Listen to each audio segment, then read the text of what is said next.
Welcome to Legion of Myths Game Master Insight.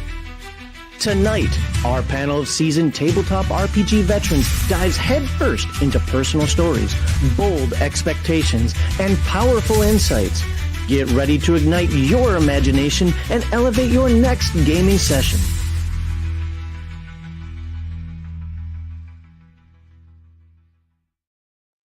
All right, welcome to Legion of Myths Game Master Insight. I am your host, John Maxley Auschlow, and I'm truly grateful you are with us for tonight's discussion.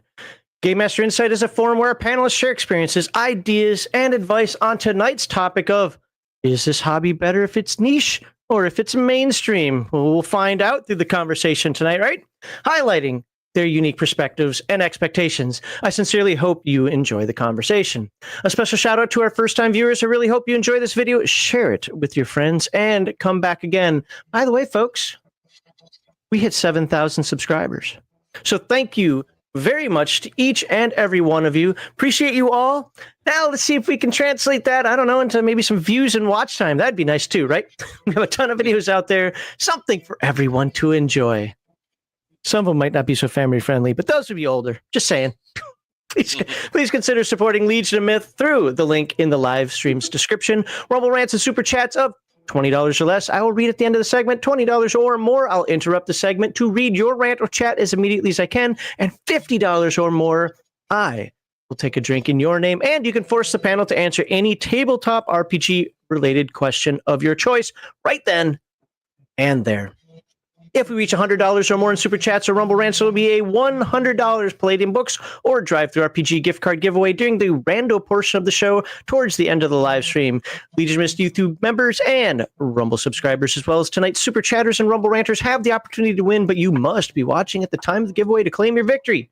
Else, it'll roll over to next week. Actually, it won't, because it doesn't go any higher than $100. But you know what? We'll just wait till next week. Legion of Myth moderators will time out or even ban people who attack any panelist or chatter, attack the argument, not the person. What the hell was that? Somebody playing a racing going on there? All right. Wow. All right. Attack the argument, not the person. Keep your various social media beefs off of my show. Please like this video. Are we mowing grass? What's going on? Please like this video, subscribe to all the panelist channels found in the description. Thank you for your time and support.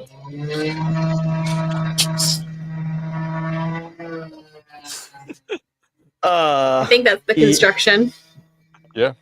You can mute yourself when you're not talking. Yeah, it got louder as it started.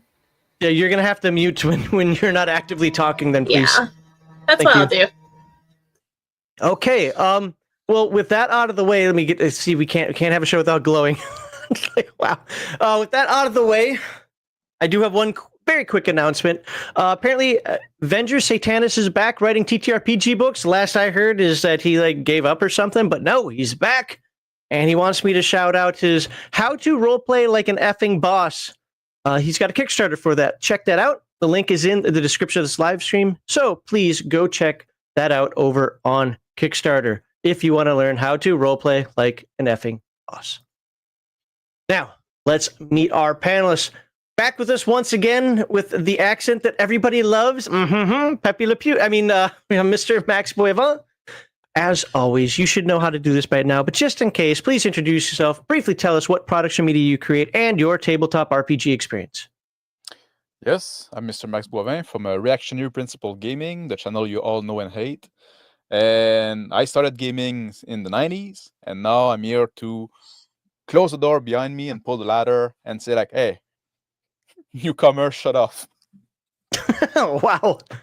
Okay, well, we know what side of the fence he's on. All right, next to him, returning once again, we have Hunter. It was Ultra. I can't read that; it's too small. The Ultra American TTRPG. There we go. I wanted to say, what's that? What's that old superhero show? Greatest American Hero. For some reason, I wanted to go there with it, but I was failing. Anyway, please introduce yourself. Briefly tell us what products or media you create and your tabletop RPG experience. Yep. So once again, I am Hunter, aka the Ultra American TTRPGer. Started gaming back during what I call the year of our Lord and Savior, COVID-19. Started with some Power by the Apocalypse stuff. Expanded my. Sorry. Start with Power of the Apocalypse, expanded my game palette to where now I'm enjoying games like OSE, Shadow Dark, and other games also like Horde Wars is my popular one now I like to play as well. And nothing new yet, although I do have a module that'll be coming up soon that I made for the Red Room. It's called Wretched Dixie, and it teaches you how to play a Civil War game. I thought that was going in a totally different direction. I'm glad my brain was wrong. So, all right.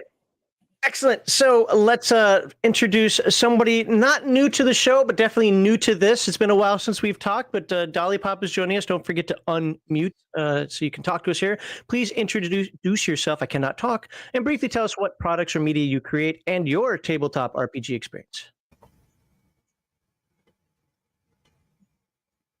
Okay, well, hi.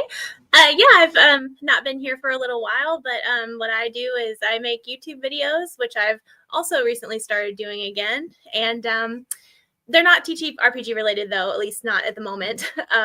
But my experience with it is playing a lot of 5e mostly, and used to get involved in a lot more discussions surrounding the hobby. So that's about it for me. We debated once or twice. 1 second. Just so folks know, it seems like Dolly Pop. Well, I mean, I explained to you why you were wrong once or twice. Fair enough. So yeah, as you probably noticed right there, guys, there is a delay there. We're going to try to work through that as best we can. Hopefully it's not too disconcerting. We kind of have like a little standing policy right now with us is that we'll give her a moment to speak after we ask her a question. And if she jumps in, the other panelists are just going to let her go. This isn't normal, but this is her first time back. So, I'm not going to say like, you got to go, but we'll get it fixed if we have to deal with this in the future. Anyway, Mr. Max Boivin, we're going to start with you. You're in the first position today. Is this the first time you're number one or no? No, I'm always number one. You know that. Well, now we're going to just do this. All right, Hunter, you're in the number Okay. I mean, no, put me back. Put me back. No, you've got the streams. You're the kind of the middle ground in this one. This actually works out perfectly here. So, okay. So, Mr. Max, many TTRPG enthusiasts believe that games should remain true to its classic rules and tone. Yet others, they argue that modernizing mechanics and aesthetics is the best way to attract fresh audiences. Well, how do you approach the tension between preserving a beloved game's roots and evolving it for new players? You see, I'm not a role-playing purist, right? I'm not the guy that say, oh, we should play like as a Gygax intended it and never change anything anymore, right? Role-playing game evolved from war game. I recognize that, but they're a next stage of evolution, right? There's definitely a break in there. So I'm okay with letting the old guard behind if it's pushing toward more role-playing. The problem I have is that at some point there's a cap on how many people want to be role player. And if you try to broaden the appeal and bring in more people by diluting that, then that's where I have a problem, right? So bringing new players, I'm okay with it. If you're bringing new players that want to take part in this activity that we're doing together, right? In the role-playing game per se. Like, it's okay to evolve toward like a deeper experience, not just to make it more accessible. It's like if you were to play tennis, right? And you go to the tennis court, the local tennis court, and then you have like people playing four corner there. And they insist they're playing tennis because on tennis court. It'd be fucking stupid, but that's what we see with RPG, right? And that over time, the city would change the court to make it more adapted to what they do, right? I don't want that. So actually, that's happening right now, Mr. Max. All my tennis courts are being turned into pickleball courts. There you go. That's a better example than four corner. But yeah, exactly. So like well, is it the same thing? No, it's not the same hobby, right? So that's where I'm at. Like I'm for evolving the hobby if it's in the direction that stay on the strength of the hobby, right? Like if you play tennis has evolved as a game as well. Role playing has evolved as a game as well. If the evolution goes toward the sense of what the strength of the hobby and not cutting back on that, then I'm okay for it. So that's why, like, I'm neither for preserving the roots because we can move past that, but the direction we move past that need to make sense. What have you seen in the way we've moved that doesn't make sense? What's an example of something that doesn't make sense? Like when games try to be turn into board games, or like try to get too much, like when they had a lot of like a gimmick, like, you know, adding the Jenga tower in the board game, right? Now you're no longer a role-playing game. Now you're like a party game, basically, right? Just like with role-playing element, but it's a party game, and those kind of thing, right? When people like try to include a lot of mechanics, uh, even when they do like, even like D&D 4E, for example, which was trying to be extremely tactical. Now you're no longer a role-playing game. You're turning into a skirmish game, right? So those are kind of like, although that's almost kind of like a step back, but those are the kind of evolution, right? People are trying to push the hobby forward, oftentimes to appeal to wider crowd. 4E was that, like they saw the MMO, World of Warcraft, being very popular. They said, let's try to cater this crowd, and then they make a game that didn't appeal to the base, right? So that would be example like I could think on top of my head like that, but there's many other. If we go into the more like some games gonna try to be like just improv game, right, and try to bring mechanics from another type of hobby and take away the role playing element, which is, just to be clear, when I say role playing, I don't mean talking in character. I mean thinking in character, right? The decision you have to make need to be aligned with the goal and desire and motivation of your character. That's the essence of role play, in short. So, do you think that nostalgia itself hinders, or does it hinder any necessary updates that might attract new players? I mean, we hear the jokes about THAC0 and descending armor class, you know, especially for Dungeons and Dragons, like, oh, that's a hindrance to new players. Do you think that that stuff is actually more of a selling point? Like, no, this is what makes that fun? Or do you think that's a hindrance? Like, is it, no, you know what, those are the old days. We don't do that anymore.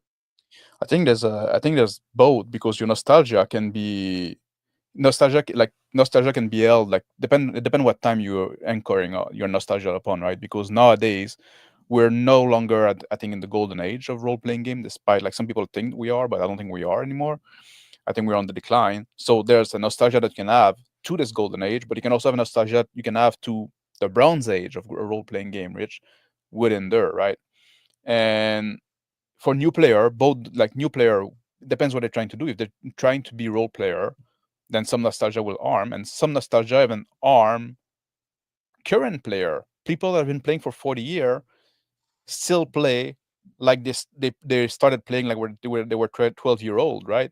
And I don't know why that's a thing in the hobby. It's insane to me, right?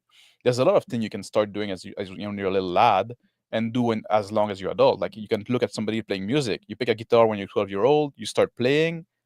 When you're 52, you shouldn't play in the same way anymore. But in role-playing game, people want to play like that because, oh, that's how I used to play when I was a kid.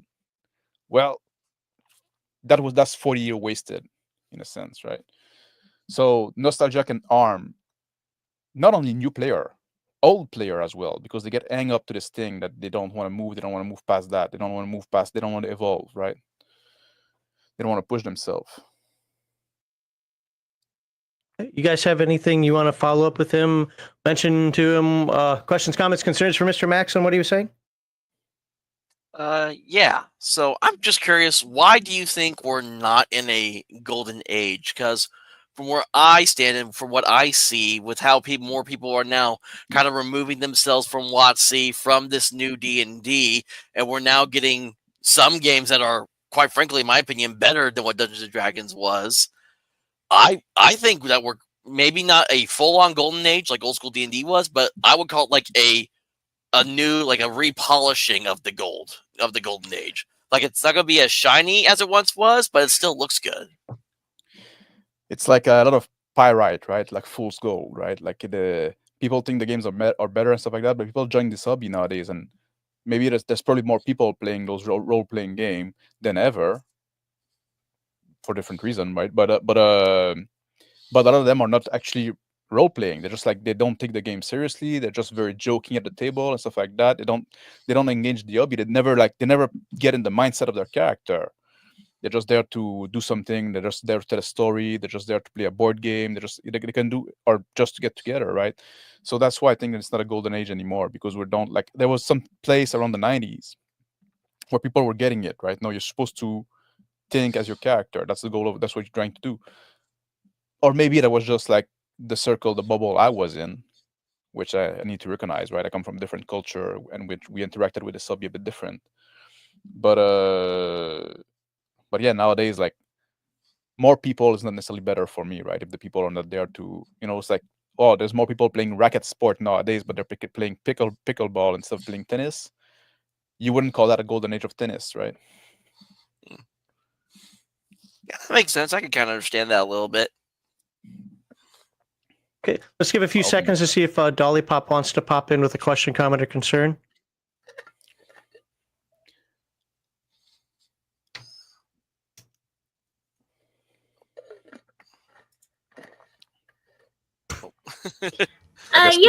So the thing that you had said about how it was maybe just like your little bubble that you were in, I think that that's probably legit, because my experience has been totally different. I mean, but I also have, like, most of my role-playing circle of friends is they are like more like theater kids, I guess, and so we're very much like getting into our character like in their heads. So I do wonder about that, whether it just has to do with the current people that surround you, you know what I mean? But I don't necessarily disagree that we might be getting away from the golden age of role play, because I feel like it's a lot harder to find people who want to do that these days. So yeah, I don't know. the about like the bubble. There's also, I think, like, the people I'm playing with are very into role playing with, but I have a select group, right? But it's also like back in the 90s, the internet wasn't as developed, right? So we had less contact with people outside of our bubble, right? You had your local group of role player, and the games came to us one way or the other, and we interpreted from the ground up, basically. And where I was from, and apparently that's something that was quite common in Quebec. Like, people went in with the role playing much more than the war game side. So it's kind of like maybe a bit of a cult. Like, I always think that's probably due to our, we have difference in literature and culture and stuff like that. That probably be our interaction with role playing probably be influenced that. But yeah, so it's not nowadays. It's like we can peek more easily into other people's bubble and see how they do stuff nowadays. And I don't like what I'm seeing when I'm looking at other people's bubble. Say, oh. All right, anything else you guys want to bring up? So I'm going to move on over to Hunter. I'm good. I'm going to give a few seconds here. So. Nope, I think you shook her head no. So. Okay, sorry, I'm writing notes down. All right, so Hunter, same question for you. Let me get back up here.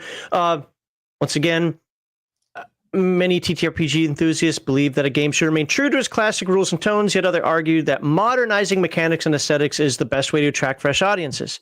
How do you approach the tension between preserving a beloved game's roots and evolving it for new players? So, trying to think about this question, I am very much looking from outside the box on this perspective, because I did not start with D&D. I never grew to appreciate D&D like many other people probably did. I've only played in one 5e game in the years I have been playing TTRPGs. I've always been more just exploring other systems and not just playing what everyone else liked to play. But because of what I do realize the cultural impact that Dungeons & Dragons had on the culture of our world when it first came out. I understand the importance that, like, Gary Gygax, Dave Arneson, Rob Kuntz, all the old guard that created D&D, TSR, all those guys that were there, whether good or bad. It's like they created something that made a lasting impact. And unfortunately, because of the decisions that the company made, that impact, the game that made that impact got sold to someone else that's not treating it like they should be treating it. And we see that with the newest they call 5.5. I call it 6th edition because to me it's nothing like how 5e is when I compare it side by side. And so because they're trying to make the 5.5e, they says for quote unquote the modern audience. But it's like how we define modern audience is always going to change depending on who you talk to. And of course, if you know what they mean when they say that. No one that even a lot of those that loved 5e for what it was, have now come out against or spoke out against like the 5.5 edition. And so when it comes to preserving the game but also modernizing it for like today's audience, it really just depends on the game you're making. I think it comes down to the long run for me, because like when you look at Advanced D&D 1st and 2nd edition, I would argue comparing the two, 2nd edition was better than 1st. But then when you get into the newer games where you got 3, 3.5, 4th, and then 5th edition was the better of the newer versions of D&D, in my opinion.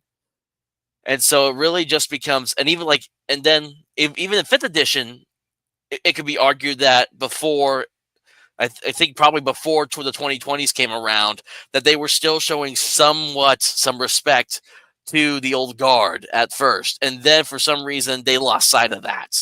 And now they're losing sight of it more, now that the last of the guard that was for 5e is now gone. Yeah. Okay.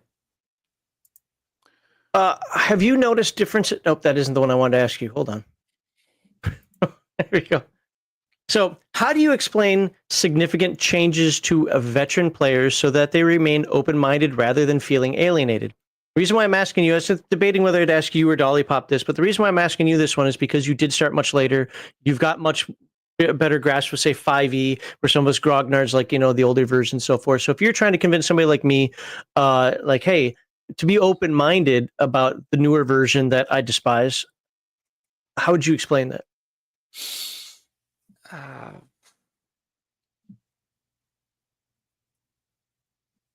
So, hold on. Let me repeat to make sure that I'm getting your understanding your question correctly. Sure. So you're asking me how would I try to convince like an older veteran player to try like one of these newer games, like say Shadow Dark, for example? Is that what we're asking? How about this? Instead of like how would you ask?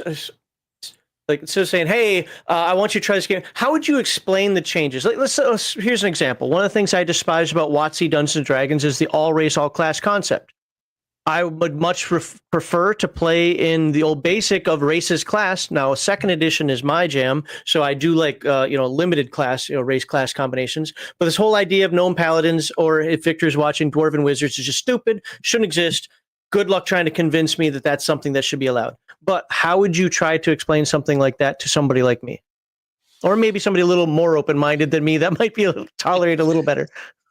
I would say in that regard, because it's funny, because I used to actually despise, and this is what kept me from wanting to try like the retro clones for a while, was the race as class options. That turned me off for the longest time. But then when I started getting the old school essentials, because a buddy of mine asked if I wanted to play in the game, I'm like, well, I've wanted to try it out. It's supposed to be like a BNX D&D, so I did, and I actually now prefer the race as class option over race and class, just because of. But to argue, if I was to say why race and class would be preferred, you don't have to pick that exact argument, no. but something like that, something that defines the difference between WotC versus TSR era. Yeah, but I would say, like, if to watch the era, if you're doing race and class, it gives you more options, and it doesn't restrict your race to being only certain classes. Like how when you look through OSC, certain races can only go up to certain levels for certain classes. You don't have access to all of them. But the pro for the old school, like say TSR D&D, having the races class. It's everything's right there. You don't have to worry about trying to figure out, oh, well, here's now all the stuff from the race, and here's all the stuff for the class. It's all in one. Okay. Mr. Max, Dolly Pop, let's see if Dolly Pop is alive. She's a little dark now. She's gone all emo on us, but let's see if she's got kind of delay there, is there? But Dolly Pop, can you hear us? 1, 2, 3, 4, 5. still seem to have a bad. We still got a pretty big delay. You're muted, Dolly. Bueno. Sorry, I forgot to unmute. Yes, I can hear you, but I think it's still delaying because even though I moved, it's still cutting out pretty bad for me. So, based on what you said, are you doing wireless? Oh, she muted herself again. It's going to take a few seconds for the question to get through. Yeah. Okay, there's the first problem. Even StreamYard says don't do the wireless is the only option I have at the moment, unfortunately. Really, you can't plug directly into your router? Wow. Okay. What's making it do that? Well, computer don't come with an Ethernet port anymore. Laptop, anyway. Really? Oh, that I would never get a laptop that didn't let me cable up. Yeah. All right. Hunter. Do you guys have any questions for Hunter? Yes, I had a question for Hunter. When you, I have two actually. When you run the game, do you run the game for a lot of people that have been in the hobby for much longer than you?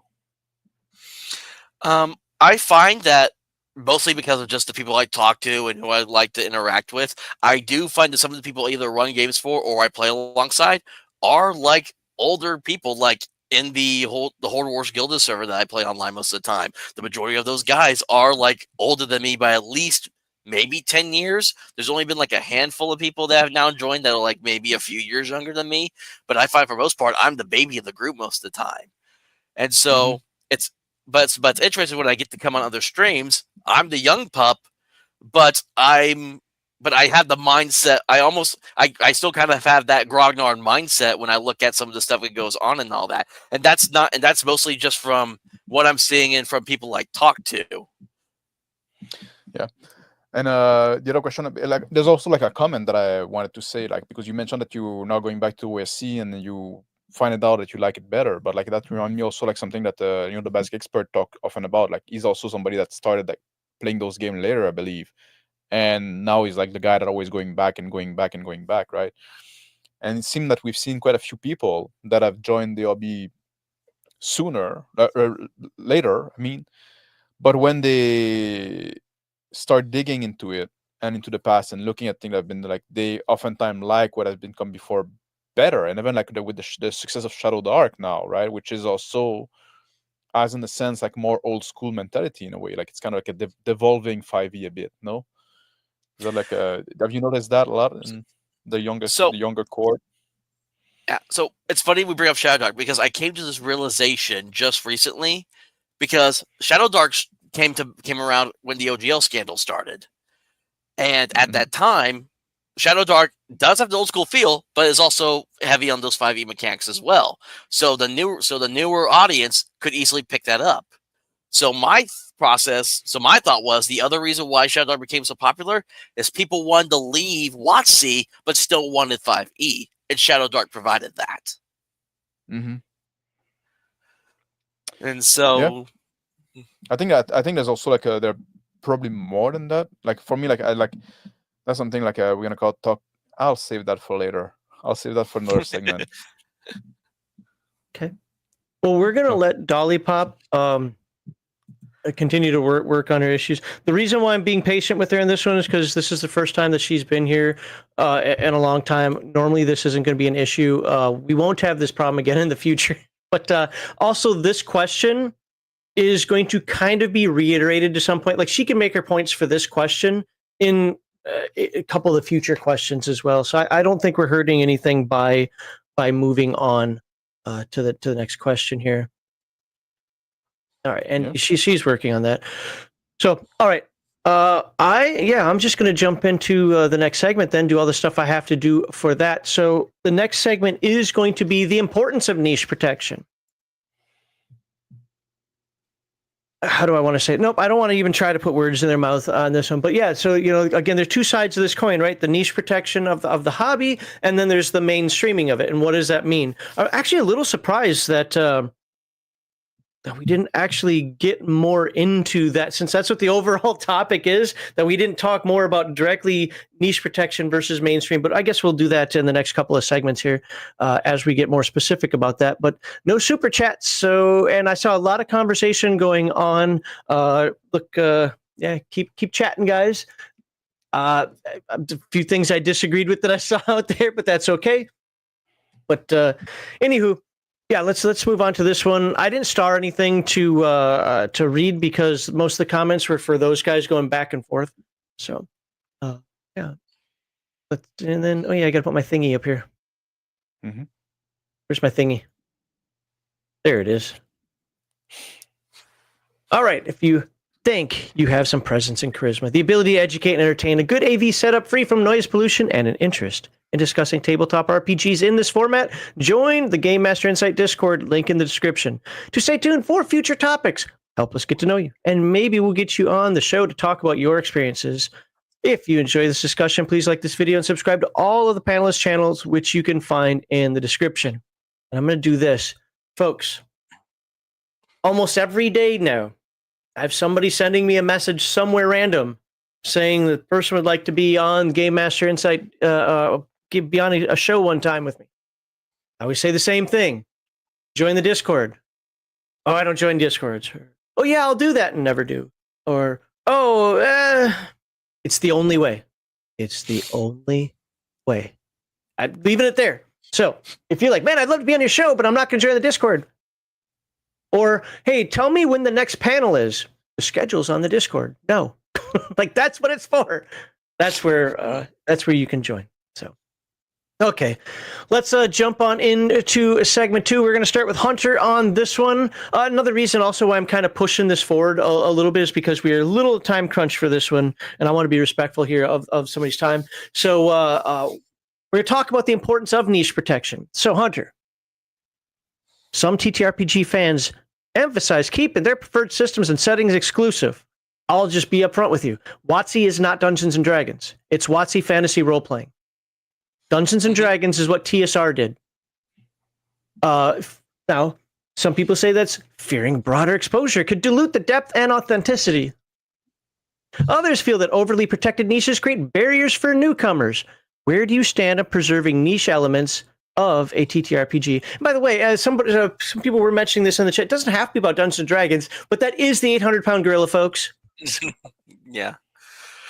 So I guess kind of define for me, like, what exactly would be you consider like a niche element in regards to the TTRPGs? Sorry, what was that? What would you consider niche elements of a TTRPG? Just so I can have some idea of how I'm going to answer this question. Anything. Again, going back to the Dungeons and Dragons thing, races, class is one. I mean, people were talking in chat about using things other than dice. And this is funny because the same people that I will disagree on as far as races, class, I'm going to completely agree with when it says TTRPGs are about dice and dice only. Stop that other nonsense. I mean, there are a lot of concepts out there now. Safety tools. I don't want to say player agency. That's always been a thing, but more in line with you have to cater to the players more. You know, Mr. Max just had a horrible live stream the other day talking about the dungeon master isn't in charge of the table or something stupid like that. So anyway, I mean, there's a lot of these newer concepts that have kind of that have crept in that step away from the traditional elements, and you can come up with your own. You don't have to just go with any of those. I think to me, when I think about this question, it's more in regards to just people just wanting to still be able to enjoy the game as they played it, without the people that play like the newer version of that game getting like just picking on them all the time because of it. Because I see it all the time where it's like it's always the back and forth between people like 1E's better, 5E's better, this edition, that edition kind of deal. And I've always been on the side of just play what you want at your table and have fun with it. And that's always kind of been my big thing. And you know what's funny is that's how old edition wars were.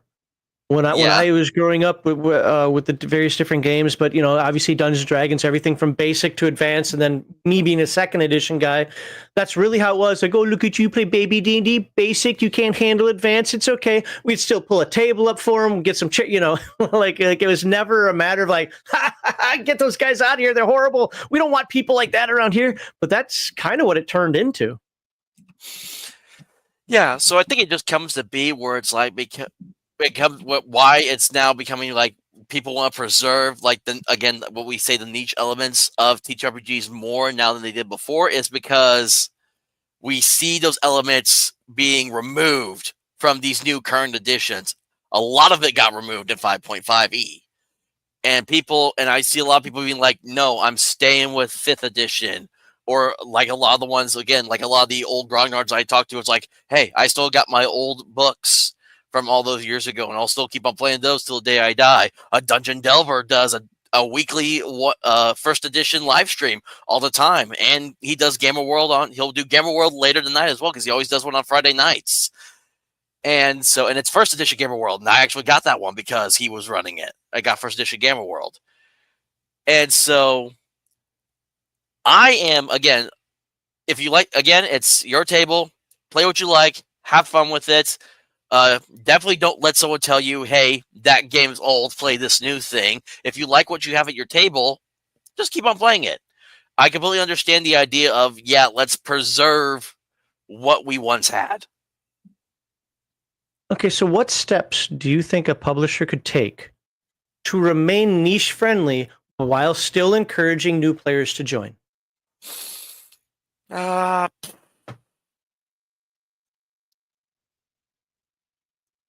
honestly, I don't really know how I would answer that question, just because let me when it just comes to like business vocabulary, I'm horrible with it. So well, here, let me throw one out for you. One of the things that changed with WotC versus TSR is ascending armor class. Now there are those of us who will absolutely die on the Thaco Hill because there's nothing wrong with Thaco. At the same time, would we have hated a new version of Dungeons and Dragons if one of the only things they changed was they made it ascending armor class? Probably not. In fact, some of us probably would have even congratulated it and been like, yeah, this has been a long time needed. The thing is when you change a million things instead of one or two things, everything becomes a problem. You see what I'm saying? So maybe maintain some of the things that kept D&D, and change. Well, go ahead.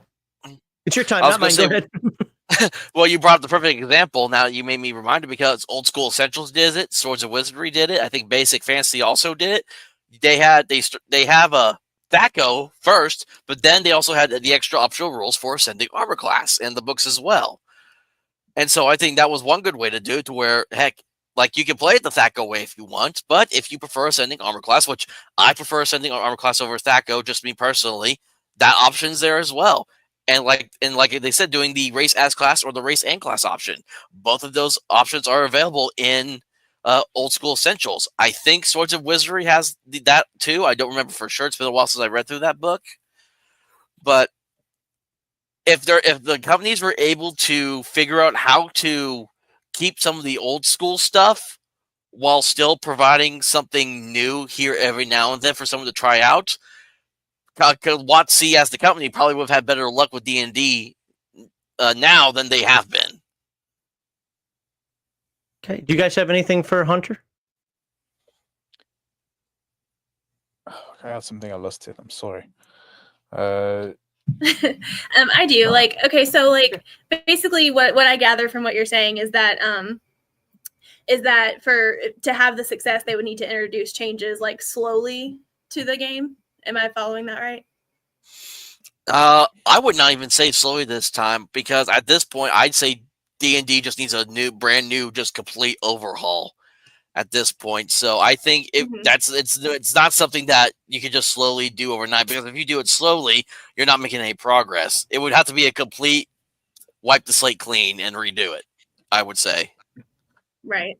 Because I was thinking, like, by that logic, that would, to me, mean either we make a whole new game and call it something else, or do what, in my opinion, they've already been doing, which is have addition. Because from my perspective, it seems like people are getting pissy the more editions come out, the more things change. I know that there's more to it than that. I know that there's head asses out there who are trying to say, no, you have to change the old books. You have to change the old things because we don't like you. That's bullshit. But I'm talking about like, if you're gonna make changes to the game, I mean, if you're still playing D&D, like I don't see the logic in making a new game per se, but I thought that was what the purpose of the editions was for, if that makes sense. Yeah. I think the reason, again, a lot of the reason why new editions of games usually get made is just from a marketing and profit standpoint, because you can only sell one version of something for so long before everyone already has it, and you're not going to be able to sell that much more of it. Like, there's a podcast I listened to, and I listened to it on repeat because I love the story. It's called When We Were Wizards, and discusses the TSR days, the rise and fall of it. And it's interesting to listen about like how much of the basic red box sets they sold when they first dropped. They were selling them like by the thousands back then. But during that whole time, they were also working on the rules encyclopedia. I think there were already drafts of second edition being worked on throughout the whole time that TSR was around before it ultimately got shut down. And so, yeah, that's basically what my thought process is on that. Yeah. I found out what I wanted to ask you on there, but I want to make a comment about what Dolly Pop just said there about those new edition that are basically new game. That's something that drives me crazy so much. Like, now they talk about D&D 5th edition, right? But D&D had way more than 5 edition before Advanced Dungeons & Dragons came out, right? The Red Box was an edition, the Metzler, the Ohms, like all those were edition, and the Rules Encyclopedia is an edition, but it's all the same game. The rules are presented differently. There's some. You just took my note away from me, damn it. Yeah, and then like when TSR wanted to make a new game, they gave it a fucking new name. Oh, sorry for the swearing. They gave it a new name. They call it Advanced Dungeons & Dragons. So they just added this little thing, and somebody was saying like when 40 came out, they should have called it like Dungeon Dragon Tactics and give it a new name, or and 3 is a new game, right? New edition shouldn't mean a new game. That's like something stupid that we do in this hobby. Like it's driving me mad, and everybody wants to do that now. And I'll talk about it later. But the question I wanted to ask you, Hunter, because you mentioned like Dungeon Delver doing like this weekly stream about AD&D first edition, right? Mm-hmm. And do you think you're ever gonna find your game that you say this is the game I'm gonna play until the day I die? Like it seemed like to have like two big type of people in this hobby: people that got like a system ADHD that always try new thing and change, and people that say like, no, this is what I play and this is what I'm playing. Like some people told me like, my hobby is not RPG, my hobby is D&D, right? Some people told me that at some point. I said, okay, that's fair, I guess. That's pretty much all we have to discuss. Yeah. But so for me, I don't think I'll ever find myself just sticking to like just one system and just playing that till the day I die. Is because of all the different things I want to do with games. Like I want to run a Weird West setting. I want to do cyberpunk. I want to do post-apocalypse. Not every single game that you find out there is going to be able to do. And you can have, like, for cyberpunk, there's like maybe 100 different cyberpunk games out there. 50 of them aren't going to be all that good. Like, I remember, like, I'm going to probably get some slack for this. I don't like Cyberpunk Red. I tried to read through it, and it's too much for me to deal with, Cyberpunk Red. So if I was going to run a Cyberpunk game, that's not the system I would use. And so for me, that's why I still collect all these different games, is because it's always going to be a different game for a different setting or a different story. But I tell people, if there is one game that I know I will consistently play until the day I die, it's the game that I fell in love first that got me into the hobby, which was, again, a Powered by the Apocalypse game called City of Mist. And yes, I know there's always the slack with Powered by the Apocalypse games. I completely understand it. People are allowed to not like it, but it was what got me hooked into the hobby. And if it wasn't for that system, I wouldn't be discovering all these other systems, and then I wouldn't now eventually be running old school essentials like I am now. So.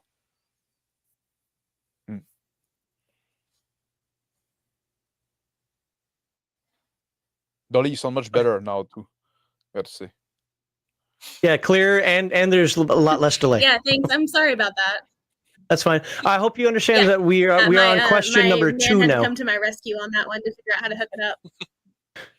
Oh, there's going to be some chats right there. Yeah, did you want me to go back to 1 or anything? No, because I think because number 1 is kind of spread also across 2, 3, and 4. I think that if you want to just go ahead and throw parts of your answer into those, that shouldn't be a real issue. But we are on to you now. We're asking you the question, your first question ever, and it's segment 2. Some TTRPG fans emphasize keeping their preferred systems and settings exclusive, fearing broader exposure could dilute depth and authenticity. Others feel that overly protected niches create barriers for newcomers. Where do you stand in preserving niche elements of a TTRPG? So like I understand like the value in preserving like the niche aspects of it, because like I've definitely had my fandoms and stuff to where I get really into a thing, and then the more exposure that thing has, like really annoying people come in. But I'm pretty firmly of the opinion that the annoying people can really only affect how you view something. Like that's your choice, if that makes sense. Like for like the first example for me that jumps to my mind is the Twilight series, which became a whole meme that everybody hates. But I really enjoyed when it first like became a thing, right? And I remember being that person that was so pissed off that there were all these like really annoying like new fans coming in and making it a whole joke, and you know, basically tarnishing the reputation or whatever, and not wanting to be lumped in with those people.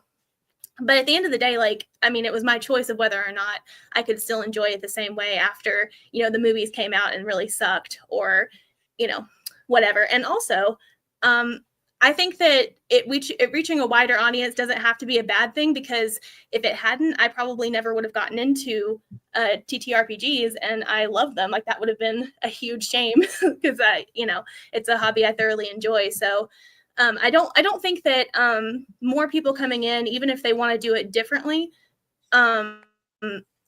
necessarily has to have an effect on how people who want to do it the old way do their thing, because they can't make you not do that, you know? Plus, it's more people to talk about your nerdy hobby with, which, you know, I have chronic never shut the fuck up disease, so I love that. I have so much to say on that one, but I can't. I got to let the other guys jump in first. So, you know what? I'm going to let you guys jump in now on this one, because if you guys don't ask what I want to ask, I'm going to have some fun with that one. Well, I wanted to ask about you mentioned like the Twilight series, right? And I think that's a very different, because that's a book series, kind of like a, it's like there's one creator that put the books out there, and then like you interact with the book on your own. When you come to LB like TTRPG, it's like something that you do with other people that is ongoing and stuff like that. So there's a bit of a different thing there. Like if there's a culture in the activity, right, and a set of like expectation that people have, the annoying people can put a wrench into that much easier, don't you think?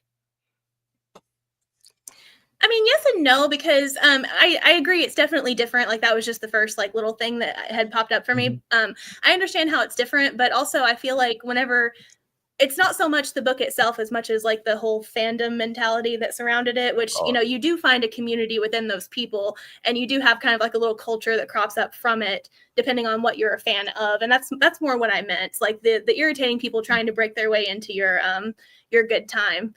You don't have to let it affect your good time is more what I was getting at. But yeah, I mean, I'll concede that it is different when the game is something that is so, you know, contingent upon you have to do it with other people. Yeah. I cannot relate to the fandom thing. I've never been I mean, and I don't really have a question, because I basically agree with everything you said, because like, again, I've always been in the position for enjoy what you want at your table. So I agree, like nothing wrong with defending the old stuff that you still like, but the fact that the hobby has kind of broadened, and now we have kind of some more games that become like more mainstream and popular. If it wasn't for that, people like me wouldn't have gotten to start playing in 2019. I would have been just sitting at home, like just staring at a TV screen, being like going mentally insane if it wasn't for TTRPGs at the time. Yeah, and that's funny because that sounds like we started getting into it right around the same time too. Well, no, I guess I was a little bit before that, but so maybe that's why our opinion's a little different on that. All right, so a couple points here. Yes, the host is going to be a panelist again, because I can't shut my mouth. Let's go back to your Twilight thing for a second. Okay. I would like you to clarify that just to make sure I'm making the right argument in this. What was the issue with Twilight that you saw?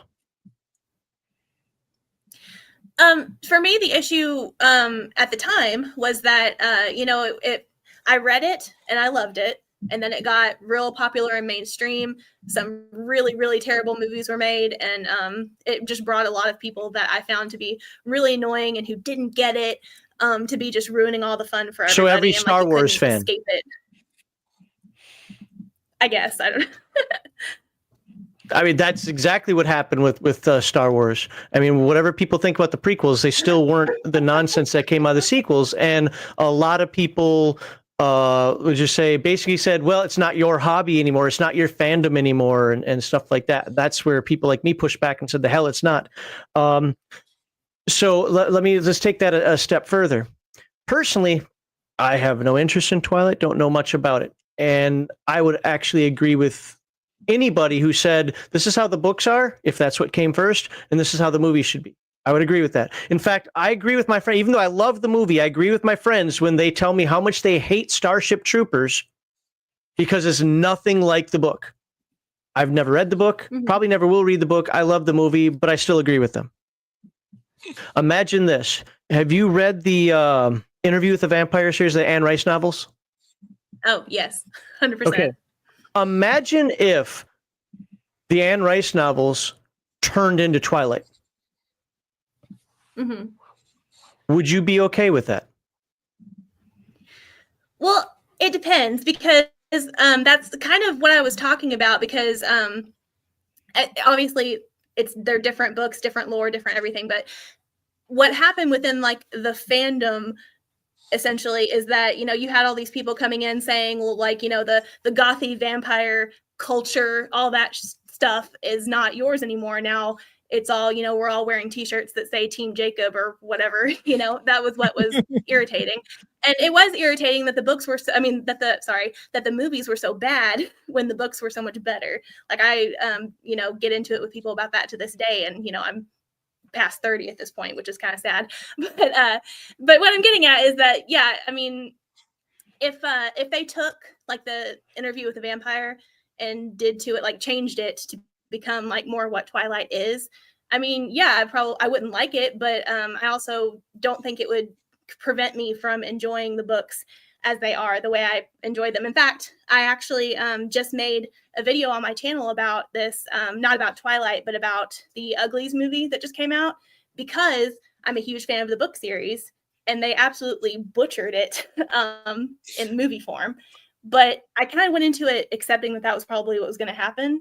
So like, I don't know. I get what I'm basically driving at is that it can only like tarnish the original for you if you decide to let it. If I wanted to stay part of a fandom, though, again, look at Star Wars. I saw Star Wars as a 4-year-old kid in the drive-in theater in 1977. Barely remember it. It was a date between my mom and my stepdad. Well, not my stepdad at that time, but since then, I've always been a fan of Star Wars. Well, I was a fan of Star Wars.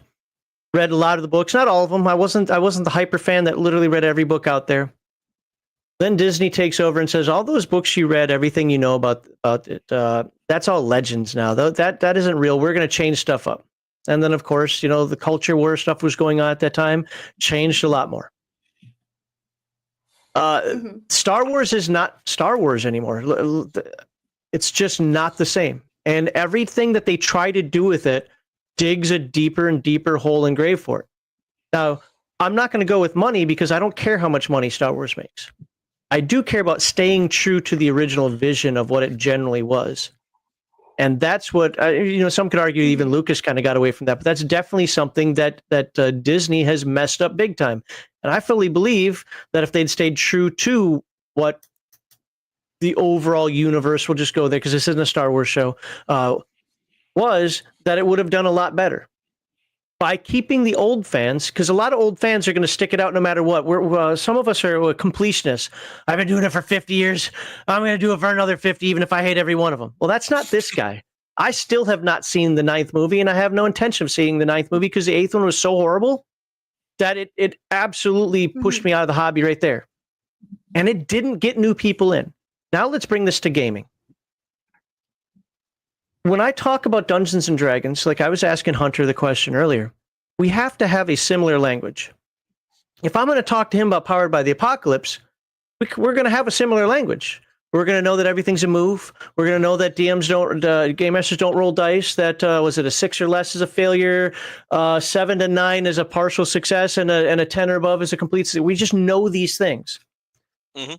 I can do that when I talk OSE, Rule Encyclopedia, 2nd edition, 1st edition. There are a few tweaks in there, but generally speaking, we're speaking the same language. And then feats.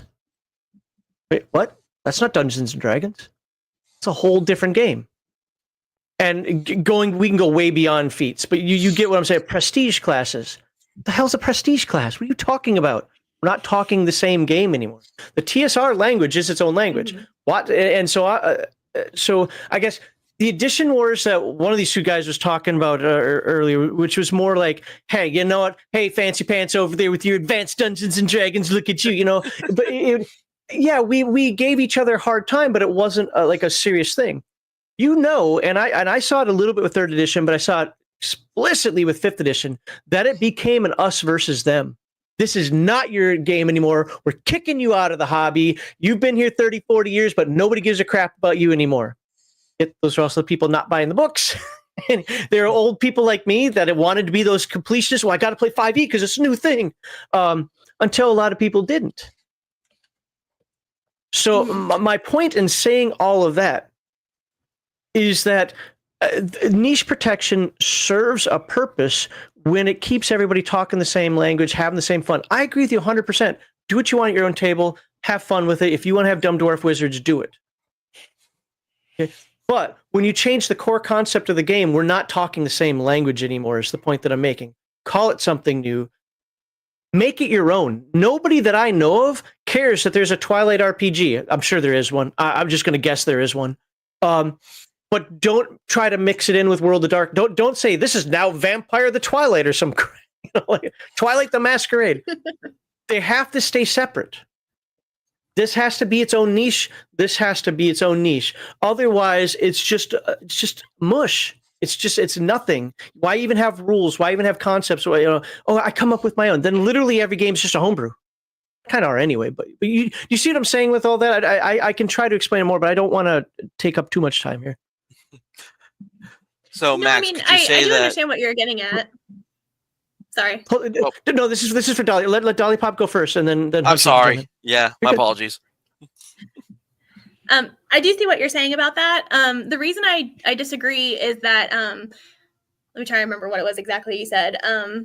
So you're saying it needs to, like, the niche needs to be protected so everybody is speaking like the same language, and that makes sense. I would counter that with the fact that I came into the hobby playing 5th edition, which was like the first exposure to D&D I'd ever had.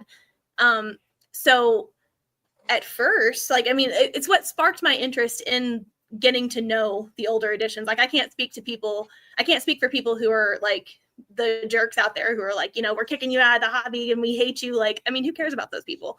I don't care about those people. They can get that was Watsy. Right. That was Watsy doing that. That was Paizo doing that. Jessica Price from Paizo. I mean, there's a couple people doing that now, but it's not nearly as prevalent. No, this is what I'm saying. I'm not talking about like some weirdo on Twitter that doesn't play the game. We were accused of gatekeeping. I'm not trying to rehash the entire culture war here, but we were accused of gatekeeping because we wanted people to sit at the table and roll the dice, play the game, and do it within the spirit of the game. They came in and said, no, the spirit of your game is dumb, it's racist, it's whatever terms they wanted to use. We're taking it over, and screw all the stuff that you want to do. It's ours now. So they're accusing us of gatekeeping by gatekeeping and then trying to push us to the side. This is why the OSR became as prevalent as it did. It was over niche protection. All those OSR games, it's hilarious because there's an irony here. All those OSR games, like thousands of them, everybody has an OSR game except for me. I bet you all three of you have 2 different OSR games that you've written. But it's still niche protection of a type. They're staying true to what the core D&D was with maybe a tweak here and a tweak there. Does that make sense? Yeah, it does. Yeah, for that I'd say like that just feels like the people So like WotC getting into it and like not handling it the way they should. I mean, I get that. Because I mean, it's not right for them to be like, we hate what you do, and we're pushing you out of the hobby now, because they're the ones actually putting out the game. And that's something true, like D&D 5e, right? You say you came into D&D 5e, and D&D should be like the big tent that get the people in, and then like they should have like other tents around, right? That where you can do like, oh, now like, oh, yeah, this kind of thing kind of cool, but I wish the game would do more this or more that or more, this other thing. That's when you go to the other tent nearby, right? You say, like, well, there's this other game that do that, right? This is what the game do. It's kind of the mainstream kind of thing, and you like it, but there's a few things, wee tweaks you'd like to see. Well, there's this other game that done that, so you can go and join that. The problem I have, like, and not to go to rehash the culture war either, but like even Mike Merles, right, when he said, like, he made his famous tweet like, oh, you're fired from D&D, right? Find another game, another hobby, right? It's like, you're supposed to be the Big Ten kind of people. You should never make that tweet. But you like, what tweet I'm talking about? I don't even Yeah, know. it sounds familiar. I don't remember it exactly, but I do remember that being a thing. Yeah, he was talking about like although the people that want to gatekeep through rule complexity or lore density, so that's you, Shlo. You're fired from D&D, go find another game, something like that, right? Just like if you want to keep the rules complex, and basically he was saying like, we want to get rid of the rules, make the rules simple, and make the lore simple so new people can join in. And if you don't like it, go fuck yourself. And it's funny how many people out there have discovered after playing 5e, if they started with 5e, games like OSE and a whole bunch of other games out there that aren't even D&D related, that actually have sometimes even more complex rules, which I don't think D&D's rules are complex at all. Palladium's are much more complex than D&D. And that has a pretty rabid fan base. I see a lot of them actually saying, "Oh my God, this OSE or White Box or Rules Like or AD&D, this is actually so much better." Because they come to find out that having everything handed to them, you can do whatever you want, actually stifles creativity more than helps it. Mm-hmm. Not for everybody, but for a lot of people. So, Dolly Pop. So I want to follow. So finally, we're going to get to your follow-up question. All that lead up to get to your follow-up question, which is there a point at which maintaining a niche identity becomes counterproductive for a game's long-term health? I think so, because I mean, at a certain point, as much as like we may not like things being like dumbed down, like the way I feel like the vibe you're giving is that they dumbed it down to make 5e, for example. I feel like at a certain point, if you're not changing things or introducing new elements or whatever, you're not going to interest new people. But I think that the benefit to that is that once you've got those new people's interest, that's when, like, like you said, they start discovering things like the old stuff and finding it to be more enjoyable. And then they, just from a capitalist view, it's like, well, we've got them in, and now we can push out all this other stuff at them as well. But yeah, basically what I'm saying though is that I think that in order to keep it relevant in popular consciousness, they have to, they have to fuck with things even if we don't like it. There's definitely more I can say there, but what do you guys have for Dolly Pop? Actually, like, there's this thing that she said that I agree upon that was about to touch on my segment. Okay, well, we'll get to you in a moment then. Hunter, any final questions or comments, questions, concerns for her?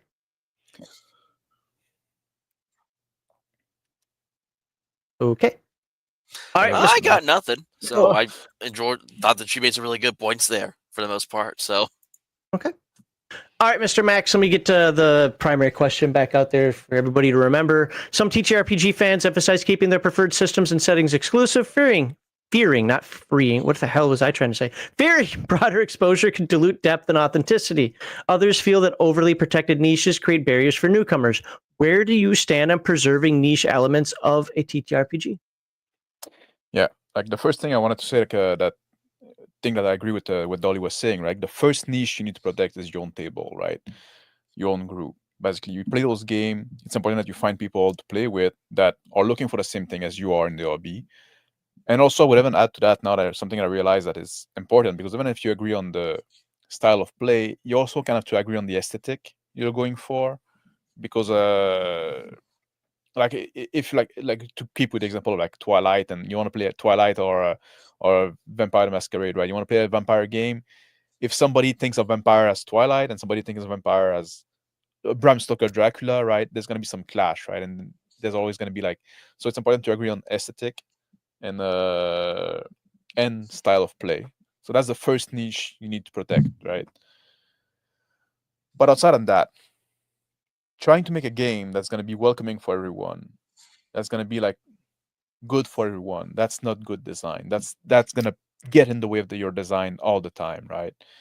It's gonna prevent you from making a stand with your game. Basically, you're gonna make like hospital food, right? You know, you go to the hospital, the food is bland as hell because we cannot put too much fat because of those people. We cannot put too much salt because of those people. We cannot put so the food tastes nothing. If you try to make a game that is broad appeal, that's what you're gonna get, basically, right? Every time you're gonna make accommodation to, you're gonna weaken the spirit of your game, right? It's always like you're gonna try to, like, the kink oftentimes is what, when you look at a woman, right? You like her for a quality, but you love her for a flaw, right? That's oftentimes like how it goes. Like the little thing that when you're in love because those little things are endearing. It's the same thing with gaming. And if you always chase the broad appeal, right? You're gonna alienate the people that actually care about the game, right? That you're gonna try to make like it's gonna like you're gonna stand for nothing and it's gonna appeal to nobody, basically. And of course, there's a thing because people try to make a living out of those games, right? Out of like making RPG, they want to appeal to the broader mass, and that's a big thing. I guess we're gonna talk more about that in segment 3, right? About the business side, but that's something like always bothered me because if you want to make a living, if you want to like people want to make like be a professional game designer and have like this big company and stuff like that, then you're gonna need to chase the constant growth.